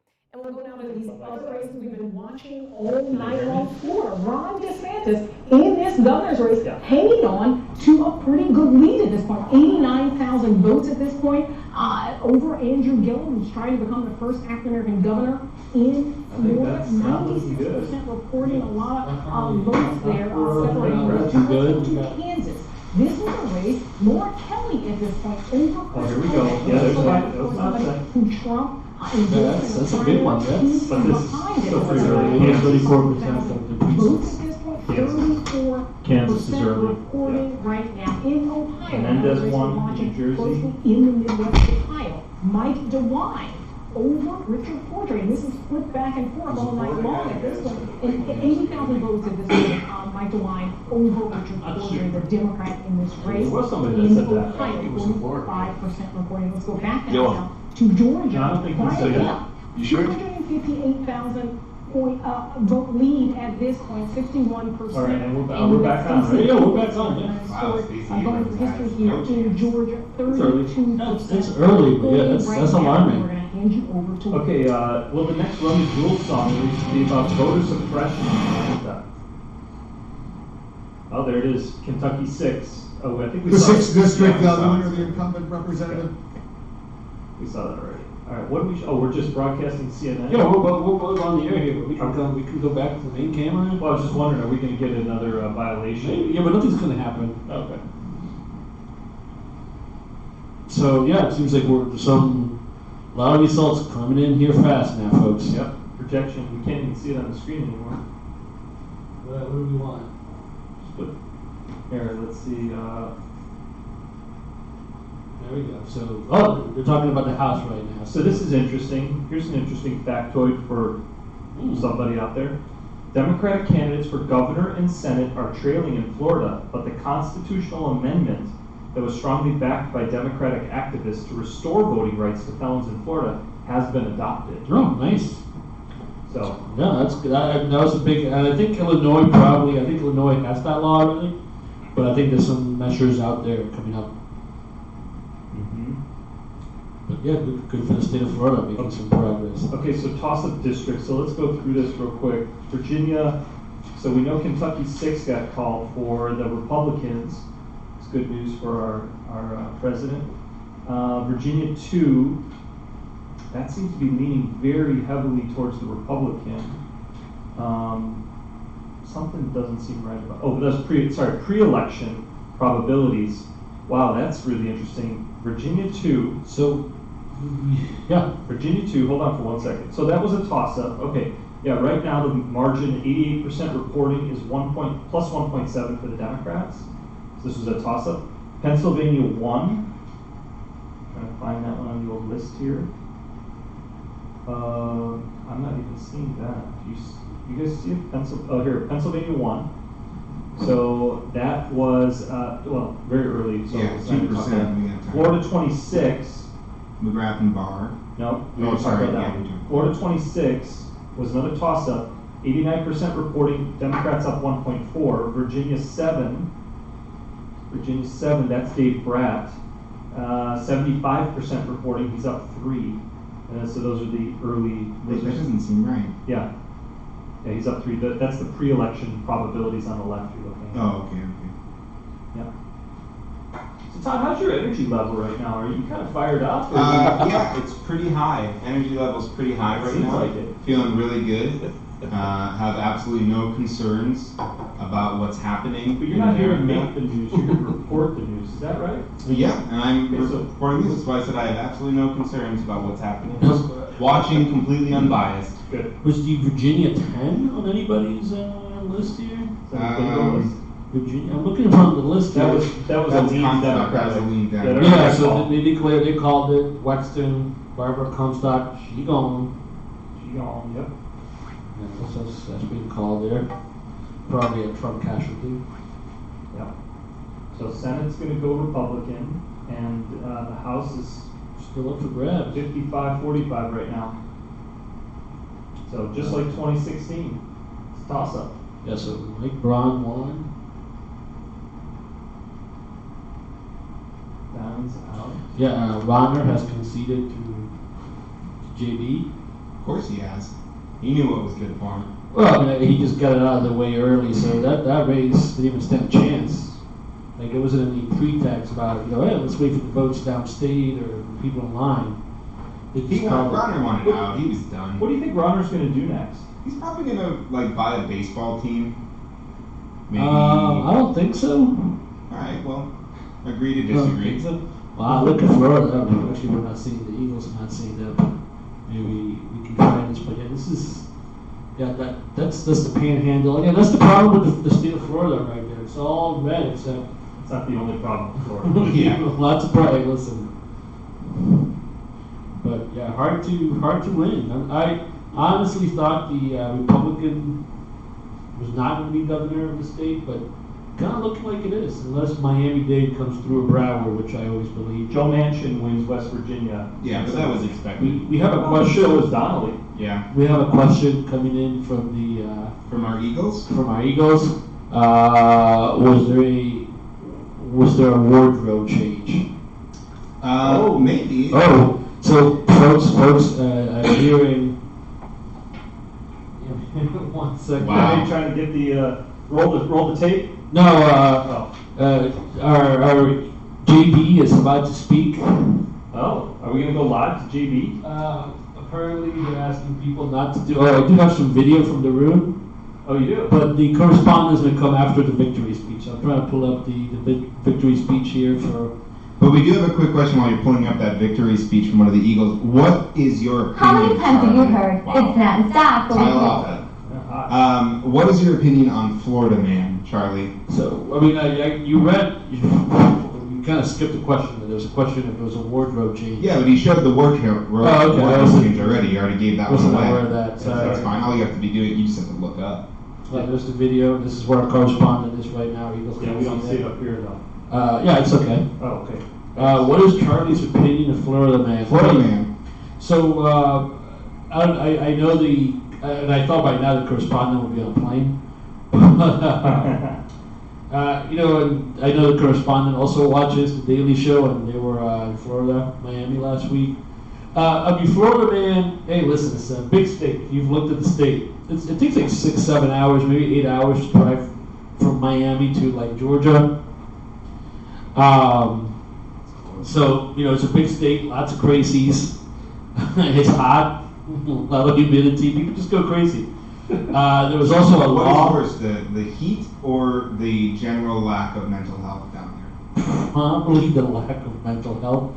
But in 1992, I want to say there was a law that passed that made all crimes public records, so you can do a lot of searching. So Florida Man, watching the boarding line. Florida Man isn't one person. It's a mystical figure. It's a lot of people. We're all a little Florida Man inside. I'm not gonna cop to that. I'm not gonna cop to any part of meeting. Well, folks, it's a lot of money behind it, a lot of tongue lashings behind it. The advertising that the general public has been subject to has really been taken to, I don't know, you guess you could say to a new high, but maybe to a new low. But there's still a lot of work ahead. And what's interesting here is that a lot of the problems that Mr. Rauner inherited 4 what years questions ago do you guys have is for what our Mr. correspondent at the Pritzker is DVP going to be headquarters? walking into at the start of the year. Much work to I do don't know ahead if there's free financially, food there. healthcare, Yeah, I'd like to know if guidelines, it's a cash crop. education, taxes, I mean, some of the you can highest afford in it. the nation, And they're gold still toilets. very much top of mind. I wonder if this is a Hyatt. Illinois.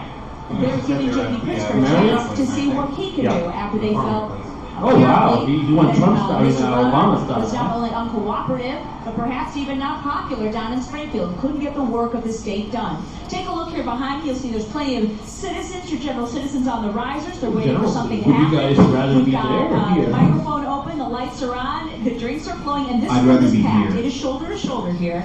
It Next looks like to my, we're waiting for a ball drop fellow, before one it's the second, balloon guys. drop. But that Florida is not man going is to calling me. happen until Mr. we got Pritzker a takes to the podium. little heads up from a Florida Maybe the man next here. 15 minutes or insider so. trading. We are here live at the Football J.B. doesn't go back Pritzker in time Victory to get Headquarters. Florida. Julie Unruh, We'll hold this WGN. one. We'll check in back with you in just a minute. Let's bring in the panel again. I'm going to reintroduce everybody. Former Illinois GOP Bill Bredesen Chairman loses Pat to Gregson-Elect, Blackburn in Co-chair of the Tennessee. Puerto Rican Agenda, Cristina Pasiones Diaz, political reporter Timon Bradley, tribune columnist Clarence Page, all the way from Washington, D.C. Clarence Page, and our folks, political on analyst Paul WGN. Wilson, all the way from That's 11 right there, Clarence Thank Page. you all for coming. Tennessee Senate goes Republican as sort of expected. You know, as he takes on this new role. And you At wanted least by to say something, those of didn't us you? that I want to wish him well, because those are issues that. Yeah, you had that. But Charlie had that one.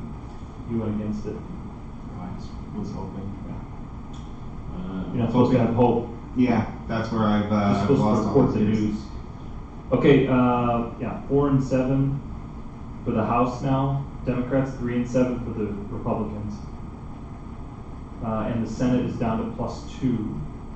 So I'm not sure why. Maybe that was Tammy Baldwin. Yeah. Is Trump still blaming Ryan?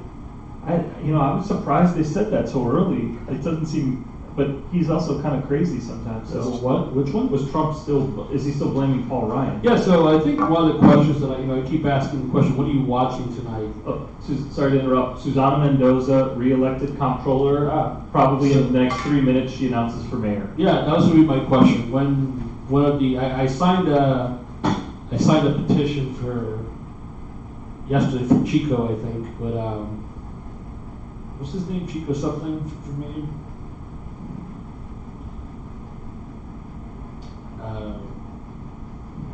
What are you saying?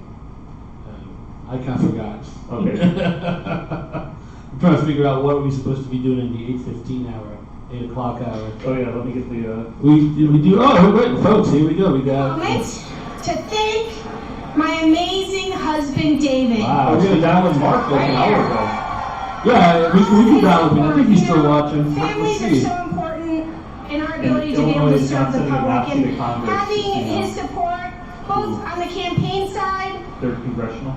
to his support in keeping me safe. And so and she fully basically focused thanking is so everybody critically for important. Thank you, being honey. I love elected you to a so job much. that she has for 2 months. I mean, I don't think she's going to win the election, He's so hot. but this is probably having your cake and eat it too, right? It's true. I can't hear you Our over truth this teller. thing. You heard it. Oh, Is it- listen, she's a great soccer player. I know she's great.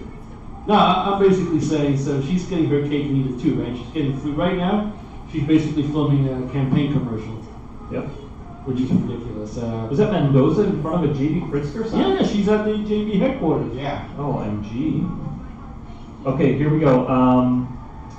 So Democrats now poised to narrowly pick Virginia 2 and Virginia 7. Maybe one that I thought Those I had. are both toss-ups.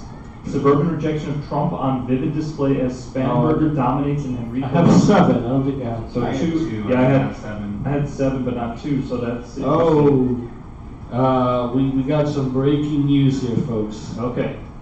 Give it to us. Oh, let's back see. flight's delayed. Our Russian correspondent's flight delayed 3 hours. Oh, he could ride to the end of this with us. Yeah, he might outlast us.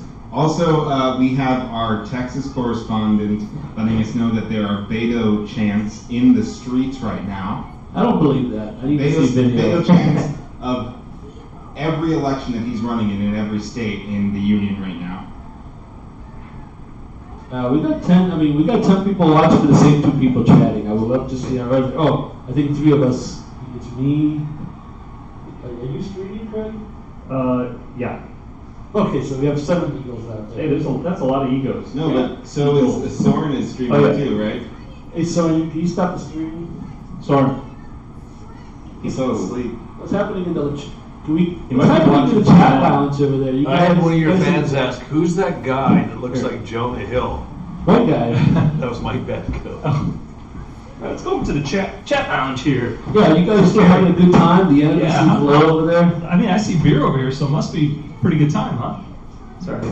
It's a very good time, if I'm being totally honest. The energy dropped off hardcore the last half hour. I'm speaking on behalf of all the Eagles. Like to see you guys pick it back up and kind of like start bringing this thing home. And, you know, I'm seeing a lot of faces in the phone, a lot of heads down. Yeah, there's a lot of, I think we've learned. We have choices. I'm just saying where to watch, where to get the news. I think if we learn something, we probably need an intern next year to actually do some data mining for us. Makes sense. So I guess maybe just like the papers off camera. Maybe, So right now, maybe February. But yeah, February. We'll do that for the Chicago one. So right No, now, I mean, we're announcing that right now. We're doing a live show in February. Do you hear that?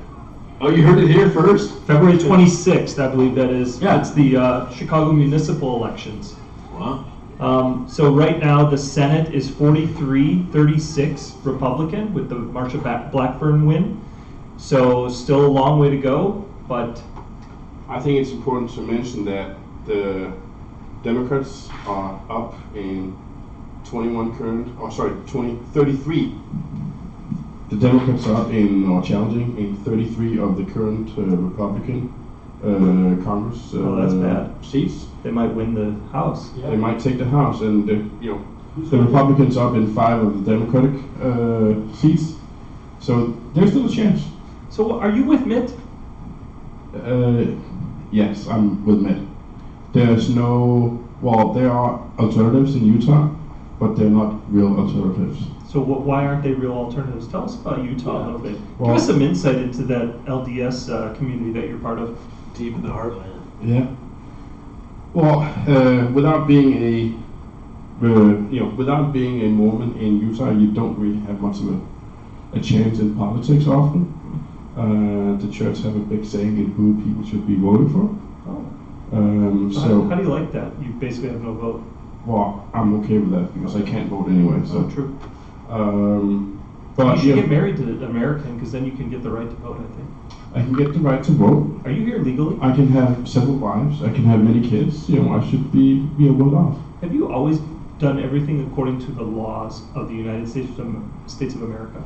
No. Objection, Your Honor. Don't answer that. I can't be a president anyway, so I'm fine. No, I have broken the law now and then. Oh, really? Yeah. You want to tell us about that? No, I'm okay with that. Okay. Maybe in February during the municipal elections. Well, I will say, I once pulled off a stunt with a potentially future alderman, Charlie Chocolate Ferrer. Oh yeah. I may be hurting your chances now to be elected, Charlie, but Yeah, it's okay. no, Utah is special. I think it would be a big thing if McAdams could win over me a lot. Oh yeah, that's coming up. That's why I changed, by the way, because in 40 minutes the Utah doesn't close until 8 o'clock. But Mitt doesn't really. You don't have a chance against Mitt since he's Mormon. Mitt, he came out swinging against Trump last year. Now he's kind of backed off a bit, supporting his president. He's arguing that you shouldn't support your president at any cost. You have to be selective, but speak up when he's not, acting according to unspoken rules and so on. So Charlie, do you have can you get the control room to pull up that video of prediction last year? Which prediction? A certain Utah Senate seat. We probably need to go back and you'll come back. Okay. All right, you got 40 minutes to send the intern out to find that. But the interesting thing is, a lot of, we've had this conversation. A lot of Mormons have jumped on the Trump bandwagon, even though according to the church they shouldn't. Would they be considered evangelicals? I would say no, because I don't. The thing is, typically a lot of Mormons, or at least if it's a Republican president, it's about 85% support from the Mormon, community. Trump is only around 60% support, but it's still in his favor. Yeah. So I think a lot of people are surprised about how much support he gets from the Mormon community. So, even though his values and beliefs do not align with the Mormon Church. So I don't think, these results are about 20 minutes old, but I don't know if you guys remember that clerk in Kentucky that refused to sign same-sex marriage licenses. She lost. She lost to a Democrat, Kim Davis. Can we have a moment of silence for her? She was she's running for clerk. Oh. In some states, Oh, right, it's like yeah. a typical thing to run. And she lost to Elwood Cowgill Jr. by 700 votes so far. But yeah, I don't think we need a moment of silence. But there's no results in from Houston. Okay. So all the big cities are still. Oh wow! So I was just watching a little bit over Soren's shoulders, and Beto and Cruz basically dead heat 2 million votes each right now. Yeah, it's out there. We can, So it's It's an interesting race. Oh, she's still talking? all right, we're gonna. yes, she's filming a commercial time. All right, let's head back over to the election desk. Take a stroll to the other side, see what's going on. Get back together with our Eagles here. It's this is a hell of a set here, folks.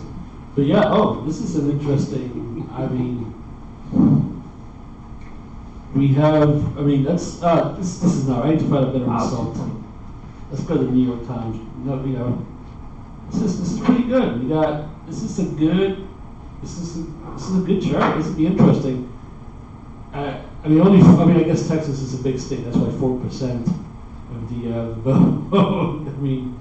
Yeah, we got a little bit left. But the thing, a lot of the big cities, you know. One second, sir. Let me.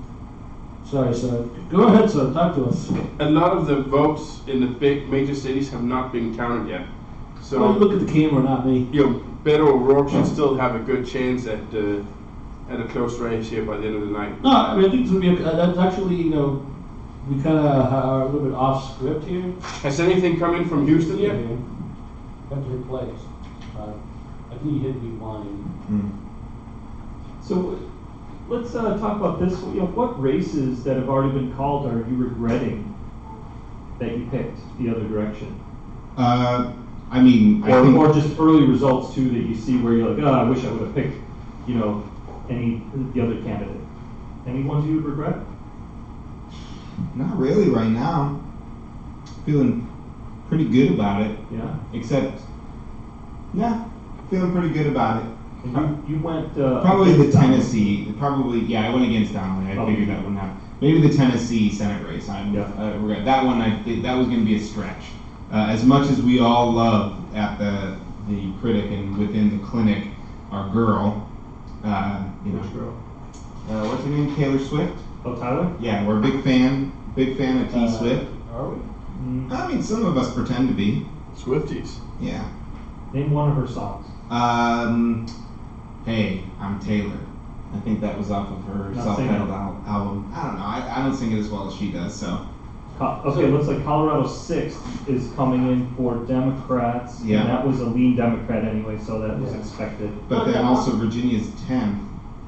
I think if I, back to the question, if we had to take a regret, I'm looking at New Jersey, and I'm about to look at Pennsylvania in a second. That was, to me, that was I think New Jersey, I had hope. I thought Cory Booker was out there. New Jersey recently just changed the law to allow him to run for the Senate and President in 2020 if he wanted to. But I thought it'd be a bigger blue. They're about to gain a Senate. What are you talking about? I'm talking about New Jersey right now. Okay. Which New Jersey? Menendez already has been. Yeah, Menendez is called, but the House, I thought that I thought there would be more Democratic. It's still early in the night. It seems like only we're not a big report on districts yet, especially like in districts 8, 9, 10, 11, 12. And I thought that'd be one that I thought that the Democrats would pick up. Okay. Well, you'd asked him for his regrets, and so I think he's just giving you his regrets. One of the big states that I'm watching from that episode in 07 or last year was the whole state of Pennsylvania, every house. Yeah. And I'm seeing lots of blue here in the. Yeah, but that was the Supreme Court redistricted. Yeah, but still, that's kind of how democracy works. Yeah, that's how we're just getting back. The Supreme Court makes the laws? Well, they're just making sure that there's no unnecessary gerrymandering. Says who? Why can't they just let the state be the state? The laws are made by the state legislature, not by. Yeah, but when you have judges call balls and strikes. Look at Kavanaugh. He's just calling balls and strikes. I really can't get into Kavanaugh. advocate on this one. Right. Let's not bring up Kavanaugh. He's just a nice guy trying to make a living. I'm going around the country, around the horn, and I know it looks like we're just looking at our computers. We were called out a little bit about this earlier. But we don't have any interns right now. So we're looking at our results. Okay, let me give you another question. I think one of my regrets, Donnelly, well, I wouldn't call it a regret. He was 7 out of 8 chance of winning, and he lost pretty handily, so that's just bad polling. I wonder if that's going to mean anything in Missouri, and I wonder if that will have is a prelude to Heitkamp losing. And I really do think that Heitkamp is going to lose, and so I don't necessarily. And I think maybe Missouri with McCaskill. McCaskill. I have that one as her losing. So McCaskill. Yeah. Well, and that's what they're with Donnelly going bye-bye. And both Heitkamp and McCaskill voted against Kavanaugh. Right. And they say that might be. Right, Donnelly. Or at least that's what they're potentially. Chewy. There's my boy Chewy. Oh wow, Chewy. The fourth district. Oh, sorry. Chris. There's Erica Harrell. Oh, did she win? I don't know what's happening. I'm pretty sure she didn't. But look at it. It's packed. It's packed there. Oh man. Yeah, something's happening. I think she's conceding. Oh, I just ran out of it. Let me see.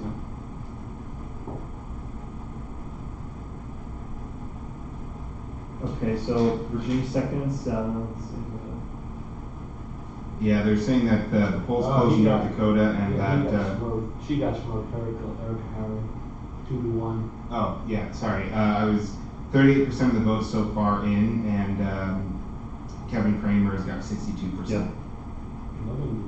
So Heitkamp doesn't look good. She gone. So just to looking at 8 o'clock hour. Oh, there we go. We got the results on the board right now. Erica Harrell. Yeah. When are we going to do Madison? 8:40. Let me check and see. Yeah. 10 minutes. We'll send her a Zoom link, and we actually can go back to probably our correspondent out here and tell us what he's feeling out there. But so let me ask you, before we lead in, I'll lead us into the Russian colluder. Oh no, he's not ready yet. Okay. Yeah.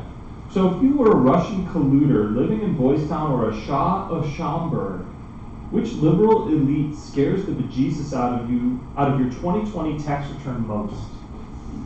I don't even I read that question probably 50 times, and I don't even have an answer. Well, I'm actually reading the question. If you were a Russian colluder or Shah of Schaumburg, so which liberal elite scares the bejesus most out of your 2020 tax return? To me, that doesn't have to be local, right? Correct. Yeah. There's one answer to that, and that's Alexandria Ocasio-Cortez. Oh, that's what I was going to give, actually. Yeah, okay, I'll go for that. She's coming after the pocketbooks. Yeah. Along with JB. Well, JB is going to dig deep into everyone's pocketbook. As well as Beto. And Bernie Sanders. All of those guys got to scare the Jesus out of you. Maybe it has a blue.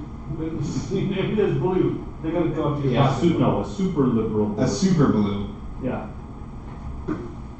So I know that was a great question. No, that was a good question. Made us think. So now that we're getting in, so door open to the Russian colluder to join us. Yeah, he's setting up on location. Okay. Since he had 3 hours there. So who's your pick for mayor? Now that we're going to talk a little bit into the future about 2019, the elections in February. Who isn't running for mayor? That's the question. Who isn't running? I feel like there may be 3 people. That are running or not running? That are not running, and they're sitting at this table right now. Well, you don't know that. That's not for sure. I could be passing. I'm looking at. I signed a Gary Chico petition. No, yeah, I did sign a Gary Chico petition yesterday. Somebody asked me to sign a Lori Lightfoot, and I laughed in their face. You didn't have to do that. Did you guys see that the guy that I got for mayor? What was it, Joyce Jr.? He asked me. I signed it. I'm going to pronounce. He's just a young kid that wants to run. I'm going to pronounce her name correctly in this episode. Preckwinkle. Oh, there we go. Yeah. You think Preckwinkle's? No, the next mayor of Chicago, I mean, we could just watch her victory speech a few minutes ago. You think it's going to be Mendoza? That's who I predicted. I mean, if you give me, That's who I predicted. Summon the great, not failing Chicago Tribune website. Well, I don't know who owns this movie anymore. But I'm looking at who's running as of last week. Okay, sorry. Something's happening. Breaking news. Somebody's calling me here. Oh, it's just a Russian cleaner. Yeah, we also have our voter suppressor that's available. Is she on soon? She's going to be driving too, so I'm not sure if this is legal in Illinois. I don't know if it's going to work. It's probably legal in Wisconsin where she is. Yeah, 1 second. Let me figure out how to get my chat thing. Can you copy this thing ever? Okay. Let's see. We also have a question from the Eagles, if I may ask it. May I ask it, Charlie? Sure. It's a question directed at you. Yeah. So we'll need your full attention. Undivided attention. Yeah. I think we all have to appreciate the fact that currently we're seeing a complete URL being typed out. No, they're not seeing. The Eagles are not seeing. Yeah, I mean, we are. Okay. Yeah. So Charlie, really quickly, right now we're being asked, what are your top 3 presidents in McBragg's lifetime? Sorry, before you answer that, did you just send that to our voter suppressor? Unsued. Okay. So once she joins live. There we go. There's our voter suppressor. 1 second. We Hold on. We're adding you to the live feed, voter suppressor, Catherine. I don't even know how. Oh no. Yeah, hold on. It's crazy over here. Our intern is running around in circles right now. Oh, I didn't know you had an intern. That's great. Yeah, neither did we. We didn't know. All right. And actually, we don't. Hold on. We're going to turn the volume here. So, welcome, Catherine. Voter suppressor, Catherine. How was your time in the great state of Wisconsin? Best state in the union. It's good. I'm still in Wisconsin somewhere at a rest stop on my way back to beautiful Chicago. So how many votes did you suppress today? I suppressed no votes. I assisted a few dozen people in casting votes, people who are eligible to vote and have the right to vote, and now they voted. So have you heard much of the results today? It's looking like, it's a big win for America. Well, it depends. I don't know if you call that house races yet, right? That's really where the change is going to come. There's no chance for Democrats to take the Senate, and it looks like that's going as predicted, right? Although I'm listening to the radio, and Texas looks tight, so that's kind of cool. Mm-hmm. Yeah? Yeah, right now the Republicans are greater than 95% chance to keep control of the Senate, and Democrats are 55% chance to get the House. Oh, okay. All right.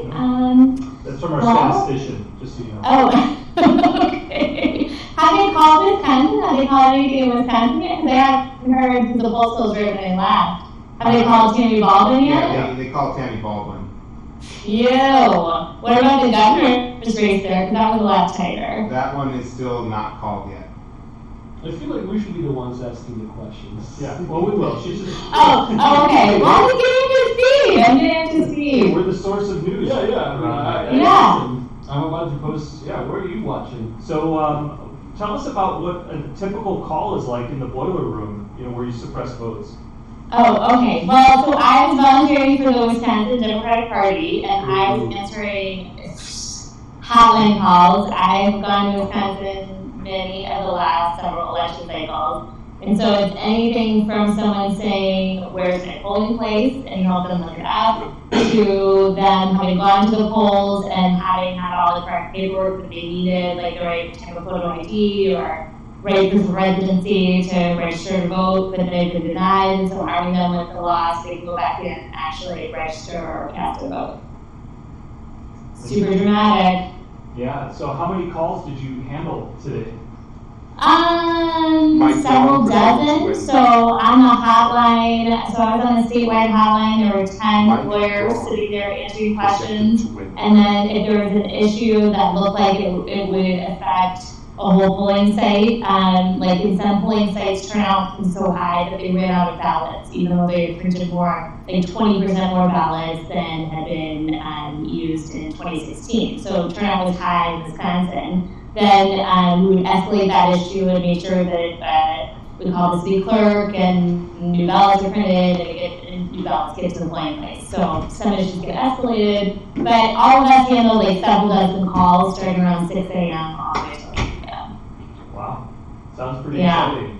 Oh, it is not super exciting, but super important. It's doing the work, doing the Lord's work. That's exactly how I do it. Did you go to Tim Hortons while you were there? We don't have Tim Hortons there. No, I did not. Are you going to stop at the Cheese Castle?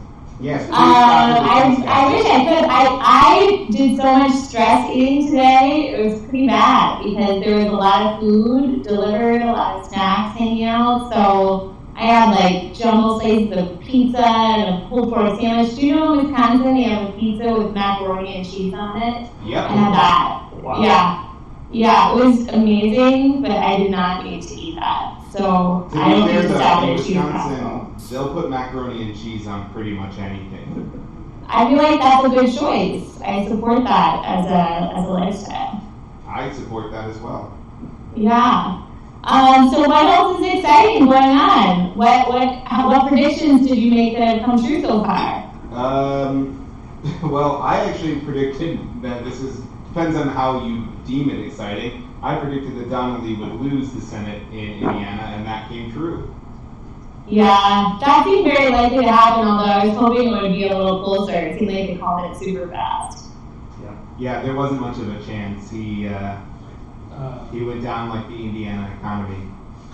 Well, so I'm from Indiana, and I would say one problem with Donnelly, though, is he's not super appealing to the base of the Democratic Party. And so the excitement factor there, you know, in terms of pulling out his base, just was going to be ever lacking. So one of our correspondents may join in. Oh, okay. Live from the JDP headquarters. Oh, really? Yeah, 1 second. It seems to be a break in reaction. So, nice. Yeah, so we're going to connect you right with the JDP. Yeah, we're going live here, see what's happening. Let's see if we can make this happen. It's been quite exciting. We've got people from all around the world. Yeah, Asia. Germany. Taipei. We haven't had anybody from Germany. I don't think. Well, we had one person from Germany. They just happened to be in this room. Yeah, I mean, just to remind everybody, Catherine, you can't see this. Pennsylvania 17. But look at the coverage we have. And we still haven't gone to the debate. Oh, that went to the Democrats. I think in the next hour here, we probably want to go to the Bay Area and see what's happening. Newsom. Oh, yeah. Oh, there we go. Here we go. There we go. Here we are. So they're just going through, just at like in that right now, we're going through production. So we were Susan Mendoza, Nancy White, and Ginger, they all just spoke. Now we're just waiting for Sister to come to do it. So, yeah, we're just sitting on honor now. We're just talking ourselves. So that's what's going on. I know how long you want me to actually hear you. We got breaking news. NBC is projecting that the Democrats take the House. There's a lot of energy. Actually doing news bars. I put Joe back on those. I just hang everything. So if you're asking questions, we have to call these rookies a little later. Yeah, that seems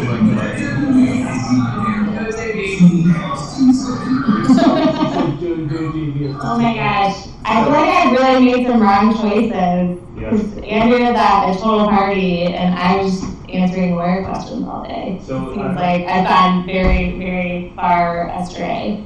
So Catherine, I don't know if you heard, but NBC News, who's not very reliable, because Chuck Todd's there, projects that the Democrats are going to take the House. Shut up, for real? That's breaking news. It's a hot take. It's something we call oh my gosh. hot take. That is, that's super exciting. I really hope it's true. Terrible. Now they're going to investigate all those things that Trump says he didn't do. God forbid we have a check in the system somewhere. That's such a bad idea. Pump the brakes. I know. Yeah, Yeah. 35 chance now here. It's starting to change, so Yeah. it looks like it's true. Looks like it's true. So we're trying to keep everybody calm over here. High Camp is losing by 20 points currently. Well, I mean, we should probably just let Catherine drive. Yeah, Catherine, you take. Yeah, we should. But before, tell me what's going on in Florida. What is it? What's It's razor thin, but right now it looks like both the Senate and governor are probably. It's going to go to recounts, but it looks like it's going Republican. Yeah, Oh my they have Dade and Broward County still to count. Those were the main votes are still lacking. So very, very, very close. Oh man. But still, it might not be called by the time you get home. Probably won't be. I mean, if it's that close. But okay. Well, guys, thanks for having me on. It was super fun to be your live guest. I'm looking forward to checking in on your coverage once I get home. How late are you going? We don't know. All night until we can't go anymore. Yeah. Are you going to do voter suppression for the local municipal elections in February? I do voter protection in every election, so both the federal elections and the local municipal elections. Charlie might be on his team then when he runs for alderman. Are you ready for alderman? Alright, we can discuss that later. Let's definitely discuss. We're out there collecting signatures, some of us. Some of us, I mean. Alright, well, drive safe. Alright, bye guys. Talk to you later. Bye. Well, that was exciting. Yeah, that was crazy, folks. All right, you can't get that on ABC, I'll tell you that, or even NBC. Yeah. Chuck Todd. Yeah, I would love to know who Chuck Todd is going to. He doesn't know. Let's see. I'm trying to confirm that news that I saw in the Drudge Report about NBC projects the Dems taking the House, because that pretty much wrap it up right there. We could shut the coverage down. But we're not going to. Well, why would we? I was actually just one of the things that we were talking about. Actually, before we go any further, I think we need to get back to a question. Ooh, Nelson Scott closed, you know. Yeah, it's still. Bill How much Nelson's is Oh, there's 85% outstanding. They must be behind. Nelson's a big guy down there. Big vote suppressor? So I do want to get back to one of our Eagles questions regarding Charlie's 3 favorite presidents in McBragg's lifetime. Oh, good question. I hope McBragg is watching. McBragg is always watching, I think. So I almost Googled McBragg. What year was he born? But 63. I think Kennedy was the first one, right? So. Yeah, that WGN, by the way, is like 1 million votes per. Oh, no, sorry, that was Beto and Cruz. I was just looking. 94% reporting in Florida, and it's 100,000 vote difference between DeSantis and Gilman. And 80,000 votes, Rick Scott, Bill Nelson, 95% reporting. Yes. What do you got? Give it to us. Well, it's not, we're not really even past 50% of the votes, but in Minnesota, the Minnesota 3rd, 47% reporting. We actually have Dean Phillips crushing, as they put it, Eric Paulson, 57 to 43. Which was expected because that's a lean Democrat. Yeah. And then 21% reporting in the Illinois 6 were actually showing that Roscom is losing to Sean Casten. Yeah, that's also lean Democrat. Yeah, that was expected. Oh yeah, I see one the first time, but you know. I mean, yeah, I'm just putting it out there to say they're doing what they need to be doing. Sorry, hot take. Democrats are now 65% chance of taking the House according to 538, but they're a little bit behind because they're not. They're only reporting things now. They've made they fine-tuned their algorithm to make it more conservative. So they're only reporting things once it's basically done. So this is starting to confirm even what NBC News allegedly said. Chuck Todd coming at you with the truth. Let's see. Do you like that? Am I bringing the energy Your back? energy's coming back. I'm bringing the energy back for you. Here's what I'd like to know. Oh, we got some, this is, What do we got there? yeah, please go. I want to know which, this was a question that was on our list, but I think we should be talking about it now. What proposition are people excited for? Yeah, sorry to interrupt real quick. So the, so I think why NBC News called that to the House, to the Democrats, is because they have a House estimate that is plus or minus 14, and right now it's showing the Democrats with 225 to 210, and 218 is the cutting point. So I think that's a little bit premature. It's a long day. So, sounds like there's and just breaking way over news. there. Go ahead. Breaking news here, if you signed up for the Buy No Weeklies album of the month for this month, it's going to be delayed about 3 or 4 weeks due to some production issues. Is that OMG. Yeah, well, that's why I got that on Weeklies. So you guys know, shout out to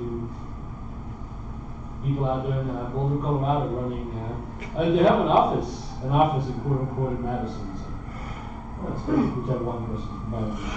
So what do you think? I'm later, you're staying. Later, you're staying. You're staying all night. What's going on over there? What do you guys think about, what do you think Fox News is saying right now? I think they're probably not even covering the election. It's actually interesting you say that. Well, at the beginning of the night, I need a phrase. at the beginning of the night, I made my colleague can see I'm watching the state of Missouri, the Virginia House, New Jersey, 4 races in New Jersey, Orange County in California, and then 3 big things at the camera. But the number one thing I'm watching tonight is our president's tweet stream or timeline. He has not tweeted in 6 hours. Wow. I don't know if somebody took the iPhone away from him, or what's happening, or the Chinese hacked that phone, or the cell phone tower. But I'm very concerned right now what's happening with our president or what's he waiting for. Well, I mean, should he be concerned? Didn't we see the breaking news that he was blaming Paul Ryan? So how did that come about if he wasn't tweeting? How did we find out what the president is thinking if he didn't use Twitter to tell us? Sarah Huckabee Sanders? Okay. So you look, you're on camera right now, so sorry, you are relaxed. Yeah, the president has not. Okay, Curbelo, which was a Republican, Florida 26, is looking, as some people would say, wobbly. So there's a bit more optimism for people like Utah who are cheerleading for one side. You're the opposite of Sean Hannity. Sean Hannity supports and votes for and goes to rallies for the president and Republicans. And you, on the other hand, are a distinguished journalist here on this panel who is very pro-Democrat. Is that not right? I don't want to necessarily say that I lean one way or another, because I think that I'm an unbiased reporter of the news. But if you were to come and ask me as a human being, I would say that I am an unbiased reporter of the news. Oh, that's interesting. Mm-hmm. Which Republican candidates are you pulling for? I'm an unbiased reporter of the news, and so, Republican or Democrat, I'm just telling you what I think. Here we go. And also, you gotta remember, there's another. One thing all these races have in common: Hillary Clinton won these districts, and that's why we're watching so close. So yeah, it looks. What do we got here? Defeated democracy in American states. So we're about 10 minutes away from a big. Let's see, what would that be? Just because they were going to say this before we got away from the sound. Polis is the first openly gay governor. Oh, I didn't know. Wow, look at the people at ABC. Oh, yeah, ABC. The turnout for ABC and CNN is high. It's off the charts. Oh, they got look at Donna. What's she wearing? Look at what's his name? Yeah, that's Chris Christie. According to CNN, North Carolina is a yes on its voter ID measure, which would amend the state's constitution to require voters to provide photo ID when they vote in person. Uh-oh. So why is that a problem? Uh-oh. Curbelo conceded. Okay. Democrats split Florida 26. That's kind of big. What? I'm trying to find. Yeah, that's what they're saying now here. Curbelo has conceded. Florida 26. Oh, I didn't even have that one. When did we discuss it? It's coming up. It's coming up. No, but what episode? Oh, that was the end of the year extravaganza. National. Yeah. So, What was the question I was asking before I was so rudely interrupted? I don't think you were rudely interrupted. I think that, you know, we just had the common There's a lot going on. So I got a trivia question for you. We'll take this over. You guys still? I think they're out of gas. So I'm pretty sure Soren's been asleep for like the last 6 hours. What? Soren, you've been on camera for a while now, and you are just relaxed. Low energy. Sponsored by the HiFi critics. But I'll tell you who's constantly been smiling. Oh, it's 70% chance now in the House for the Democrats. I'll tell you who has been nonstop smiling this entire time. My man in the hat over there. That energy is high. His belief in the system is high. Democracy. Trust democracy. Yeah, we're not agreeing all, like, you know, we're all Americans. Hey, I think we agree in the fact that we know that today is a good day. It's been pretty respectful tonight. I think that everyone's been respectful. Absolutely. What does that even mean? I feel like, even Trump, since he hasn't been tweeting. Well, he did blame Paul Ryan, which I think is respectful because I also blame Paul Ryan. And that could have been fake news. Could have been. CNN did report it, so. Illinois 11 gone to the Democrats. That's a flip. Holtgren. Oh, I had listed that one. That's big.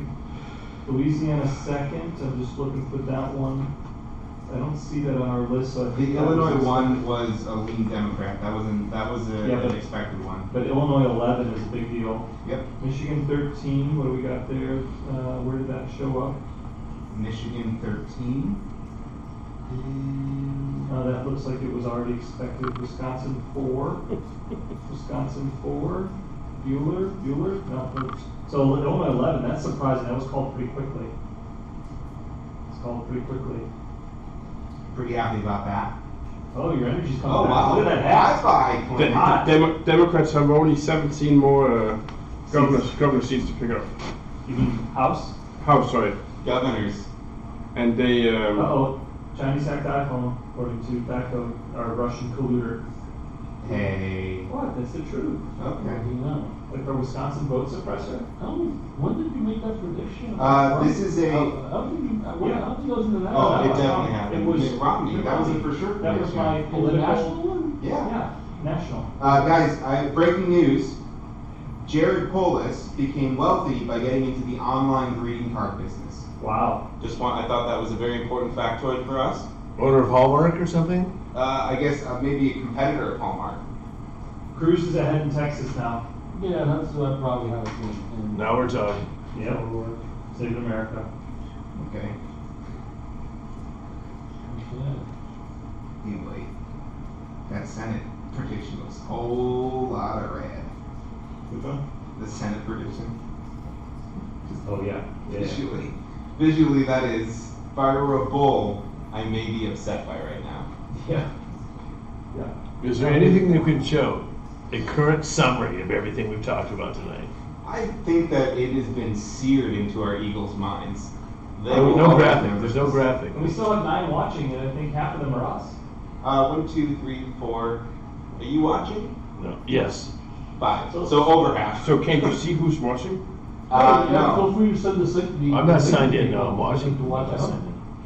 I wonder if Janet Garcia is still watching. I just asked the question to our Eagles. Do we have any breaking news? Let's see. Kansas second was just called for the Democrats. Kansas second? Kansas third was on. Kansas second. Oh, wow. That was open. That went for the Democrats? Yeah, just called for the Democrats. Wow, that's kind of a mini wave. There's a mini wave out there, a blue one. I might just surf that wave to calm night of sleep tonight.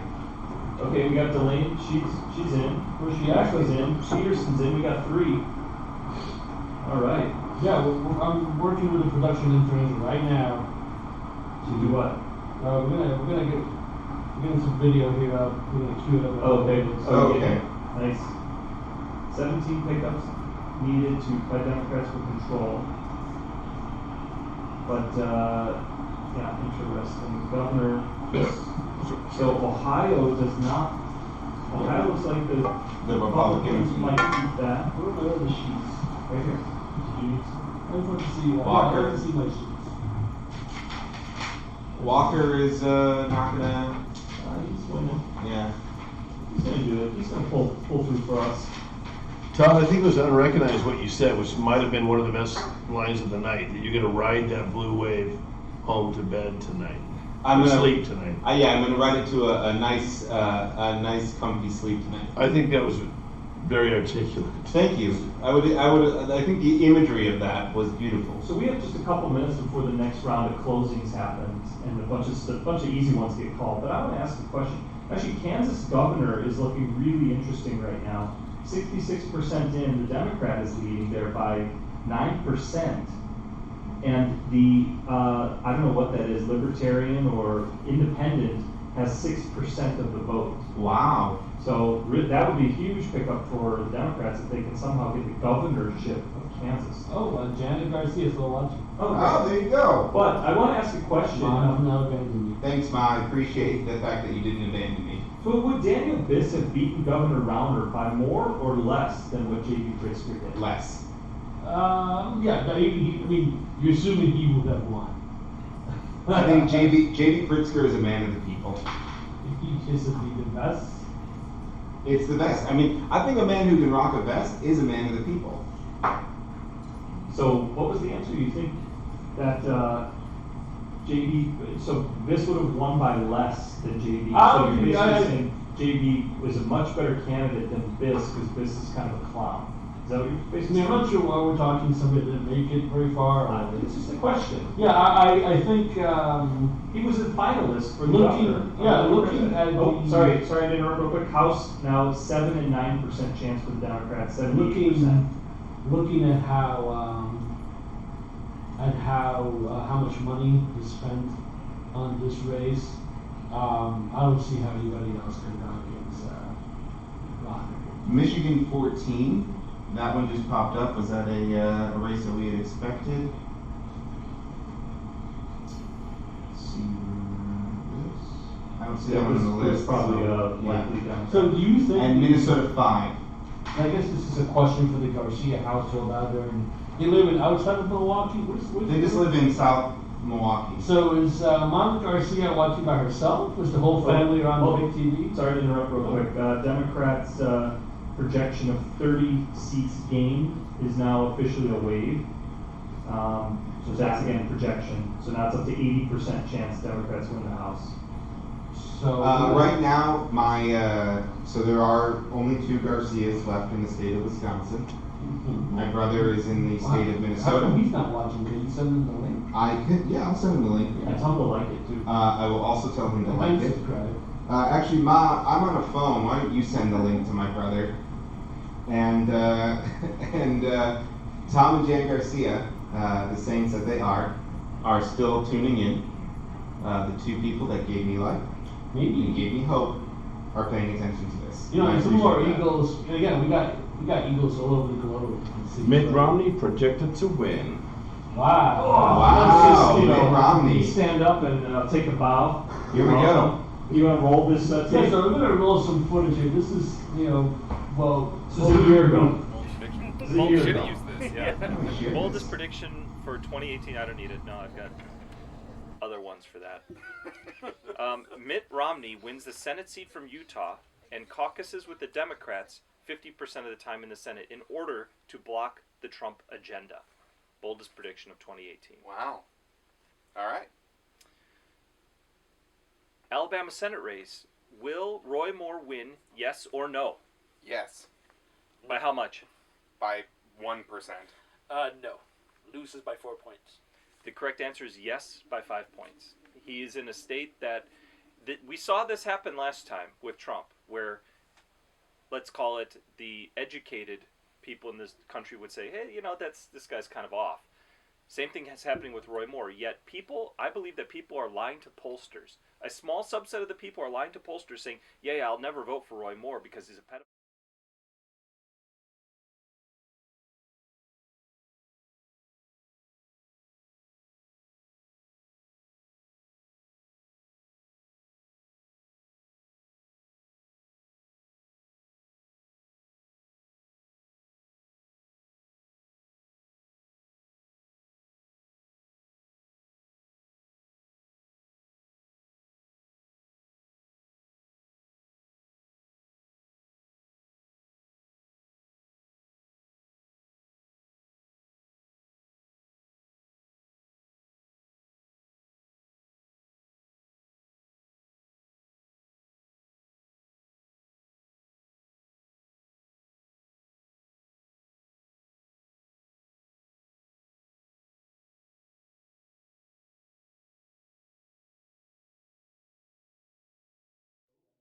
This could be an upset right here.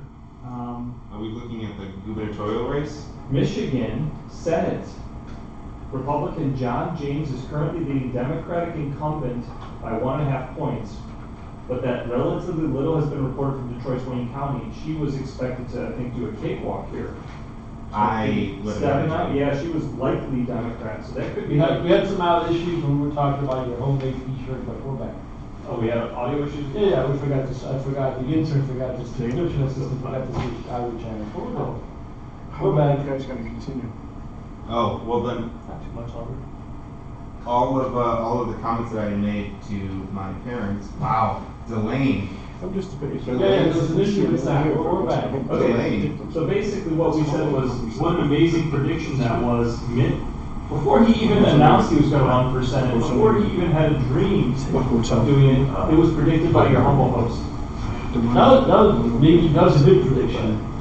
But was that the best prediction of 2017? Here we go. That's the question. That's what I want to know. Here we go. And you guys don't break your arm, pat yourself on the back. I'm gonna play a video. Go ahead, show it. I dare you. Yeah, no, but I got the comeback ready for you. We're gonna go. Oh no, I know. Sound is now back. By the way, 91% chance just put up of the Democrats. Oh, and the Senate is now actually 2.9% for the Democrats. So stuff's happening out there. The wave is happening. Ooh, plus 36 seats now on the House side.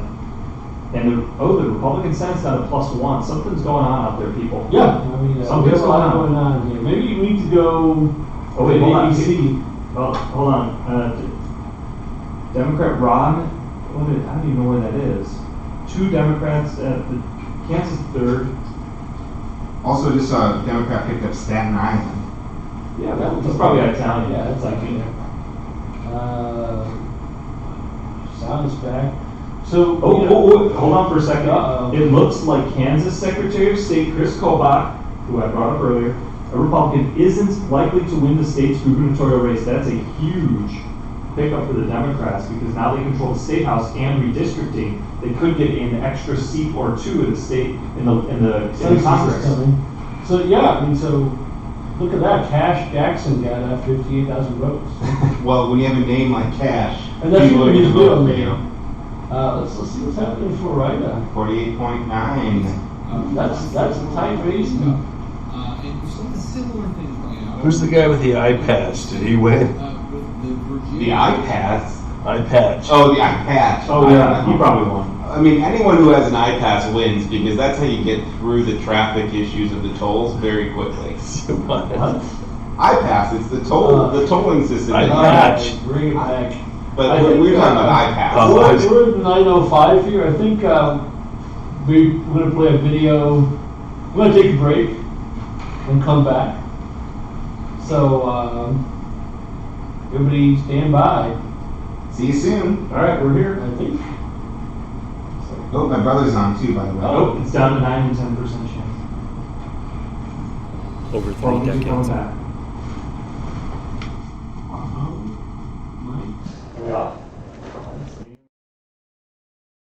Emerged to challenge how people satisfied their intellectual curiosity.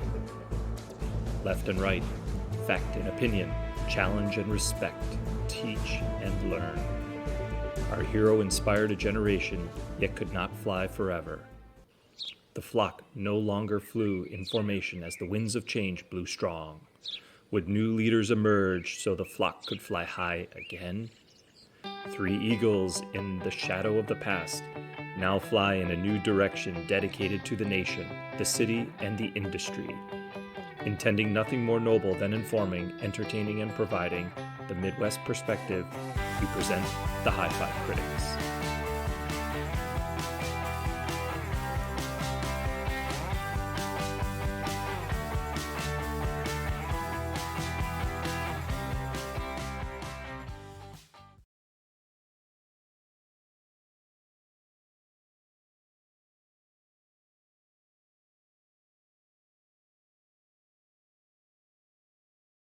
I would like to invite you all to join me in this next session where we're not afraid to talk truth anymore and where we are really going to take our time and get to the bottom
projection is that Breaking the Democrats news. are going to end up with 230 seats in the House. 230 seats? Yeah. Wow, that's 12. I have some breaking news. Breaking. What was that? Ted Cruz, ABC has just called Texas for Ted Cruz. Boom. Saving America right there. And also want to welcome new subscriber, Matthew Garcia, to the fold. Thank you. All right, Brother Garcia has made it. Matthew Garcia has made it, and you know. And he's also asking that we review the governor race in Wisconsin. Yes, we're actually going around the nation. 230. I guess ABC has people. Seems like with 15% reporting, that's a little early. Well, they can project all these, they know what's out there. They got, Chuck Todd. That's too early to call Texas. That's what I'm saying. That's too early to call Hey, Texas. sorry, can you look respectable? Look at the camera. Oh, he has no mic over there, by the way. No, he's showing up. But he has no Too mic. early It's good, to he's call getting picked up. Texas. Was that good enough sign language? Yeah, that was perfect. I'm sorry. So I want to focus on, and I called it earlier, Kansas. Kansas governor. Actually, that was, she had about a 43% chance, so she was 3-7 to win. And it looks like she beat Kobach, who's kind of a interesting character. So, maybe we can chat a little bit about Wisconsin governor, 42% Yeah, votes what's in, going that on was here? leads Walker by 4. Wow. Told you. Yeah. There it is. Janet Garcia leading the way with the news on this one. So the question is, maybe what are the people in Wisconsin feeling? Like, I think it's joy. I don't want to speak for. It's a little early. Let's be honest. Well, It's a like, little early, but I mean, I'm just wondering what they feel about. where's Matthew Garcia? He's in Minnesota. Okay, so, but does he miss Al Franken? I would ask him. But number two, how do the people in Wisconsin feel about Janet Garcia, the Garcia household, about this Foxconn deal? So 2 questions to the Garcias if you haven't heard that. One, Matt, do you miss Al Franken? And Mom and Dad, how do you think about Wisconsin getting Foxconn? Love it. Kansas got called. Kansas, yeah, we got Kansas, Laura Kelly. That's a big one. Tom, who called Texas? ABC did. Way too early to call. Nah, it's done. NBC's got it too. It's done. With like 120% of the vote in already. 120% of the votes in? Yeah. Georgia governor's still too early to call, even though 70%. Yeah, I'm not convinced that I don't think that race is going to go well. And let's look at try to make some noise here. Democrats gained 33 seats as the call right now. Let me get my computer out and analyze some. Thank you. Okay, here it Let me is. analyze some of my records here. How many props do you I have? got my Palm Pilot out. I just don't understand how you have so many props. These are tools helping me predict racism. Okay. So you're like Chuck Todd. Chuck Todd. He's a Packers fan. Never been to Lambeau. I'm sure he's been to Lambeau. Hey, wow. Democrat Kendrick Warren is leading Steve Russell with 79% reporting in Oklahoma. Texas 20. Was it 32? Ted Cruz calling Texas, but I guess the dream is over, right? No. You know what they said? When Beto loses, that he's the leading Democratic candidate for president next time. 2020. They say he's going to run. Yeah, I mean, I don't think so. And yeah, listen, I mean, He'd get crushed. we got a couple of people out there. Sarah Huckabee Sanders on NBC. What's that mean? I mean, I don't think the president had the, no worries, she has 45's phone. Maybe he's getting witty out there on election night coverage. It's cool. Pete on. That's a good one. I'm still shocked. I'm sitting here 7 hours since the last Trump tweet. I thought by now he would say, like, looking good, good people winning here, watching the results from the White House. I think he's worried about the House. Yeah, but I mean, what is there to be worried about? Well, I mean, Like, they can start to investigate things. What investigate what? They can't do anything. What are they going to investigate? So again, this what you know. There's so, no sound, Israel said. When did he say that? Delaney just said no word. She seems to be hearing us fine. So. Yeah, maybe we can ask the Eagles. Hey, give us a thumbs up on the chat if you can hear us. There was no sound for a second, Soren, but I think we got sound. All right. Well, we're starting to wind it down. Yeah, the election night central has been quite a scene. This place. It's been beyond your wildest imagination now. No, we got plenty of sound. Can you look at the analytics on YouTube and see like how many total minutes combined cumulative that people watch? Because this has got to be a record. We've been streaming. We've been live on the air for 3 hours and 26 minutes. Wow, this is gonna. Can we cut some of this up for our end of the year? Yeah. Well, I mean, the sound is not going to be the greatest, but you can hear us. I do want to just mention that the question that we had asked the Garcias in Wisconsin. Lots of concern for environmental waste issues, as well as concern over the tax breaks that were given to some of the wealthy. Well, you know, that's what happens when you let the governor and a foreign corporation just stick it to you. Wow. Robert didn't do that to us. Not yet. Oh, now JB's. Yeah, JB's going to do it. Yeah, I wonder. I mean, there's so many topics here as we enter probably the end or the end of our segment, our broadcast here. Broadcast history. That's right, election night history. It's election night history. Evers is still leading by 30,000 votes with 48% in over Governor Walker. Really? Yeah. 43% of the votes in? 48 now. Okay. What areas do we know? No, we don't have that kind of information. People are asking what happened to our West Coast correspondent. Who's our West Coast correspondent? Doug. We just couldn't get him. We couldn't get him. We had some scheduling difficulties. No. And let's go to our cheat sheets here and see what kind of questions we have. I think we're trying to talk about 2020. Yeah. And I think now that so this is a good question. Who's going to be the Speaker of the House, assuming the Democrats win, which is what all the numbers are? Yeah, I hope it's not Pelosi. Yeah, that would.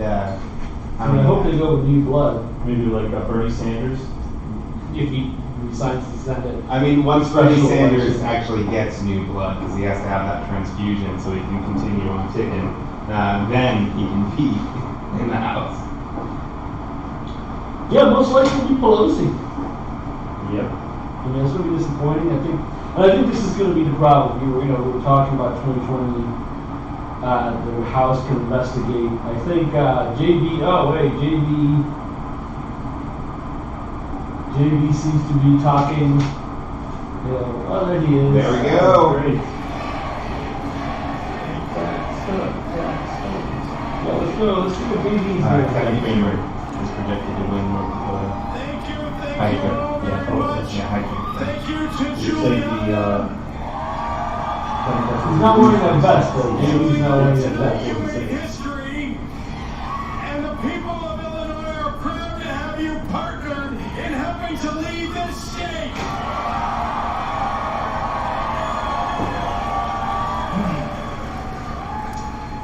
Before I begin, I want to say a few words about someone without whom this night never could have happened. At every moment of our lives together, M.K. Pritzker has been the Rock of Gibraltar when the hurricanes came. That's shiny. Are we going to hear our audio? Yeah, her heart have given strength and meaning to our lives in every moment that we've been together. My friend Fiat Thank you, M.K., for being my life partner, for being my soulmate, for being my love. Can we dial up to JPM? I'll tell you, I'm looking at the Arizona Senate races in the next bit of It's pretty close. Arizona, Nevada. I still think those are going to go down track. You do? Yeah. I thought that. And to our children, Teddy and Donnie, you make Mom and me so proud every day. You know, one of our audience members actually work Be on who you are and continue a project on your with the own highest path in life. index to KDP that we do. Oh yeah? To my campaign manager, Ann Caprera, and to my deputy campaign manager, Quentin Phillips,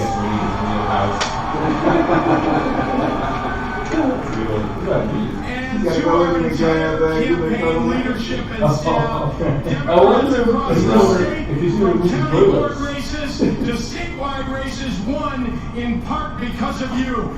You all win the Game of Thrones award tonight. Is that showing good? I've never watched it. You know, it's a really dense show. I don't like dense states. Earlier this evening, I received a call from Governor Bruce Rauner, and I want to thank him for his service to this state over the last 4 years, and I wish him and his family well.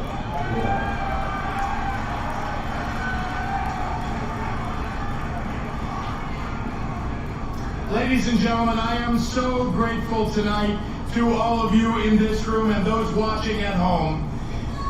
Voting is, I love you too. Voting is an act of optimism. That the levers of our democracy still work. You embody that optimism. You light the beacon fire on the hill of history that signals from one generation to another that these are the things that we stand and fight for. From the bottom of my heart, I thank you for your faith in Juliana and me. Oh, it sounds good. Tonight I want to share a story from the beginning of this campaign journey. So New York 11 was a likely Republican district, I thought. From the beginning of this campaign journey, as we celebrate its end, I announced my candidacy on April 6th of 2017 in the field house of Grand Crossing Park here in Chicago. More than a century and a half ago, there was a train wreck in Grand Crossing, a disaster that was so tragic and so profound that it indelibly marked the community there for generations to come. The history of Grand Crossing was somewhat cynically noted when we chose its field house as the announcement site for my campaign. But I found a profound significance in Grand Crossing, a reminder that we have no right to walk away from the broken places of our past with no thought about how to mend them for the future. After all, in the years that followed the train wreck, the people of Grand Crossing came together to build a community, to show their faith in the power of their commitment to one another as neighbors.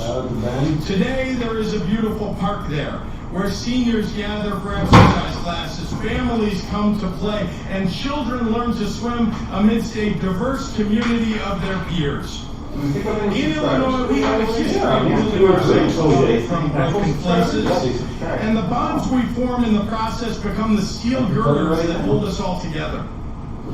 I see those bonds in communities all across the state of Illinois, communities touched by both triumph and tragedy.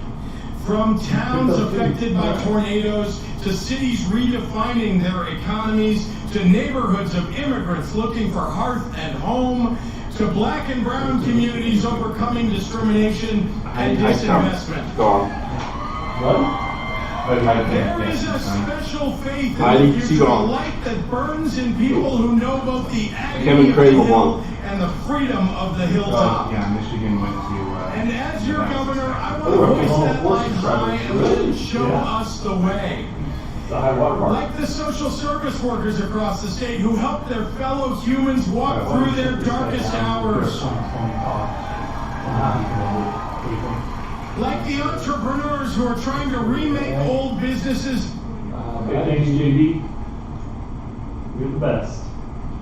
All right, so I think we're going to wrap up the broadcast here, the finest live broadcast ever done. But first we want to talk a little bit about 2020, as well as maybe the Chicago municipal elections, which are coming up. So what are your thoughts on tonight, Todd? You took the roller coaster journey, emotional. Yeah, I would say that I was like the Great America. I was the eagle, Like the Empire Strikes Back. American eagle. The roller coaster. Rocky, sometimes going backwards, sometimes going forward. Today was a tough day, but I think at the end of it, I can go to sleep somewhat relaxed, and then hope for a better tomorrow. Did you score a Fleetwood Mac song? I'm pretty sure all of us at one point. Don't stop thinking about tomorrow. No, I said hope for a better tomorrow. Yeah, and I think that's part of the. I'm pretty sure you're wrong. You're thinking of something else. Yeah. OMG. So if your question was how do I feel about today, I think we did an excellent job covering these elections. I'm looking forward, as I know our Eagles are looking forward, to us covering the next set of elections, even the 2020 presidential race. Well, I mean, we got a lot of work between them. Yeah. Well, we have a lot of work. Then, sorry. Yes, then and now. Well, we're going to go into the future, then back. We got to the future. Yeah, future vision. Right. We have you put on future vision and talk what you see. Let me just check this out really quickly. Hold on one moment. This is happening live on camera. Okay, so here I am. I'm in the future right now, and I see Beto O'Rourke running for president. He's got Kamala Harris. Kamala. Yeah, excuse me. Apologize. Thank you. Running with him as his vice president, and they win, and they effectively crush the Republican snake, and we restore democracy in the United States of America. Looks great here in 2020.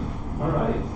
So one of the questions. Oh, sorry. Can you go back to the future? Hold on one moment. One of the questions we had coming in from Austin, Texas, is now that they're celebrating Ted Cruz victory down there in Austin, and I know it's quick, just interesting fact about Texas. Not only can you open carry guns, you can open carry swords. FYI. So think about what's going on. I do have a question. Think about what's going on with Ted Cruz down there right now. Looking into the future, there will be several sword accidents in Texas. The question is, predictions from the panel, we'll go, but you're in the future right now. Who are the 2020 general election candidates?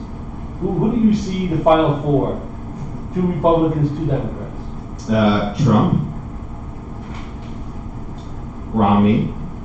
Really? Yeah, Romney is very strong right now. There's a nice aura around him in the future. Are you reading tarot cards or looking into the future? I mean, isn't that the same thing? Okay. I'm in a virtual reality tarot card reader right now. Then I have Kamala Harris, and I got Beto O'Rourke. The final four. Yeah, those are the final four. Okay. I think it's a strong final four. I think that would be better than a Kansas and Duke and Michigan State and Syracuse final four. So, interesting question. Can I get out of the future, or do I have to stay in the future? You can shut down the Fox for guys. What can Romney run while he's in the Senate without giving up his Senate seat? No, I didn't think so. Can we ask the gentleman from Sorry, there's a camera for you. I don't think he can. I don't think he can either. I don't think he's going to run against Trump. I think he's going to sit the Senate. He's going to help bring some normalcy. Yeah, I think it goes back to what I said about people that won tonight. You're basically not going to do a job for 2 years, do all that, and back out. So I think Romney is in the Senate for the 6th, which lines up with 2024, right? So you think he's going to run 2024? I think Romney, unless I could see him. So my prediction for 2020 is that I think there's a 65% chance Trump runs for re-election. He could find some way to back out of it. The next 2 years are going to be interesting, and I think this is the trap for the Democrats, especially if they go back with Pelosi or Bernie. Yeah. What's that Trump called? Nancy. I don't even know. Chuck and Nancy. Chuck and Nancy. And I think the challenge is going to be, because now, right now we're in the fake news era, right? As you called it, and one of the biggest losers of 2017 was the fact-based society. Now you can just make up whatever you want in terms of facts, say whatever you want. So I think for Trump, the Democrats put up resistance. They might work on some things, right? Like, hey, they might come to the table on immigration, but some things they're just not going to agree. And Trump will just call them obstructions. And you'll get the Fox News, Sean Hannity, all these people out there, and that could work against the Democrats, right? The Democratic base loves the resistance. Trump can turn that around against them. 65%, and they're questioning why I think 65%. Trump could just say, something could happen, he could say, I'm not going to run, they don't let me govern, let Pence or somebody else run. I don't think O'Rourke is going to be a candidate for 2020. The guy just got national attention. He just got national attention for like the very first time, and I know Obama went the same, that hockey stick race. I don't think it's the same here. I see on my list, a lot of people love this guy from Colorado. What's his name? Hickenlooper. I don't see right now. I think we're too far. I thought Gavin Newsom was the guy. I see Cory, but again, he just won governor. Right. So that's another 2 years, but I could see him lining up for 2024. Cory Booker, I think, would be a nice vice presidential candidate for somebody. Who's that from? Oh, nice. We can see a vice presidential candidate. Just really quickly, 93% reporting Horn, Democrat, leads incumbent Russell in the Oklahoma pick. That was a likely Republican House seat. So, yeah, I mean, I think it's going to be interesting here what happens. Age is just a number. But I think Romney is kind of old for run for president. But then again, Biden, he's supposedly going to run. Honestly, I'd say he's probably the likely opponent.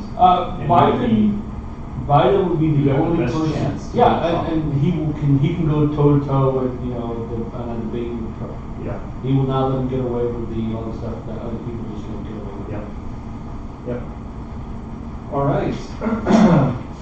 Well, I think we're gonna wrap this up. Wow. So, hey everybody, thank you for all the work you've done. Great panelists. This has been a tremendous evening with a capital T. Yeah, I'd like to thank our Great Dane. If we could smash cut over to him quickly. Not listening to there us. we go. Yeah, Look at that back. I think he's crying. So anything? Is he awake? He's got his headphones. He's got his headphones No, I on. don't think he's awake. He's got his headphones on. So we predicted. Oh no, he is sleeping now. Yep. Yeah, he's definitely sleeping. Well, that is the perfect way. That's to what end it. this. So, all right. So we predicted the winners. We've witnessed history.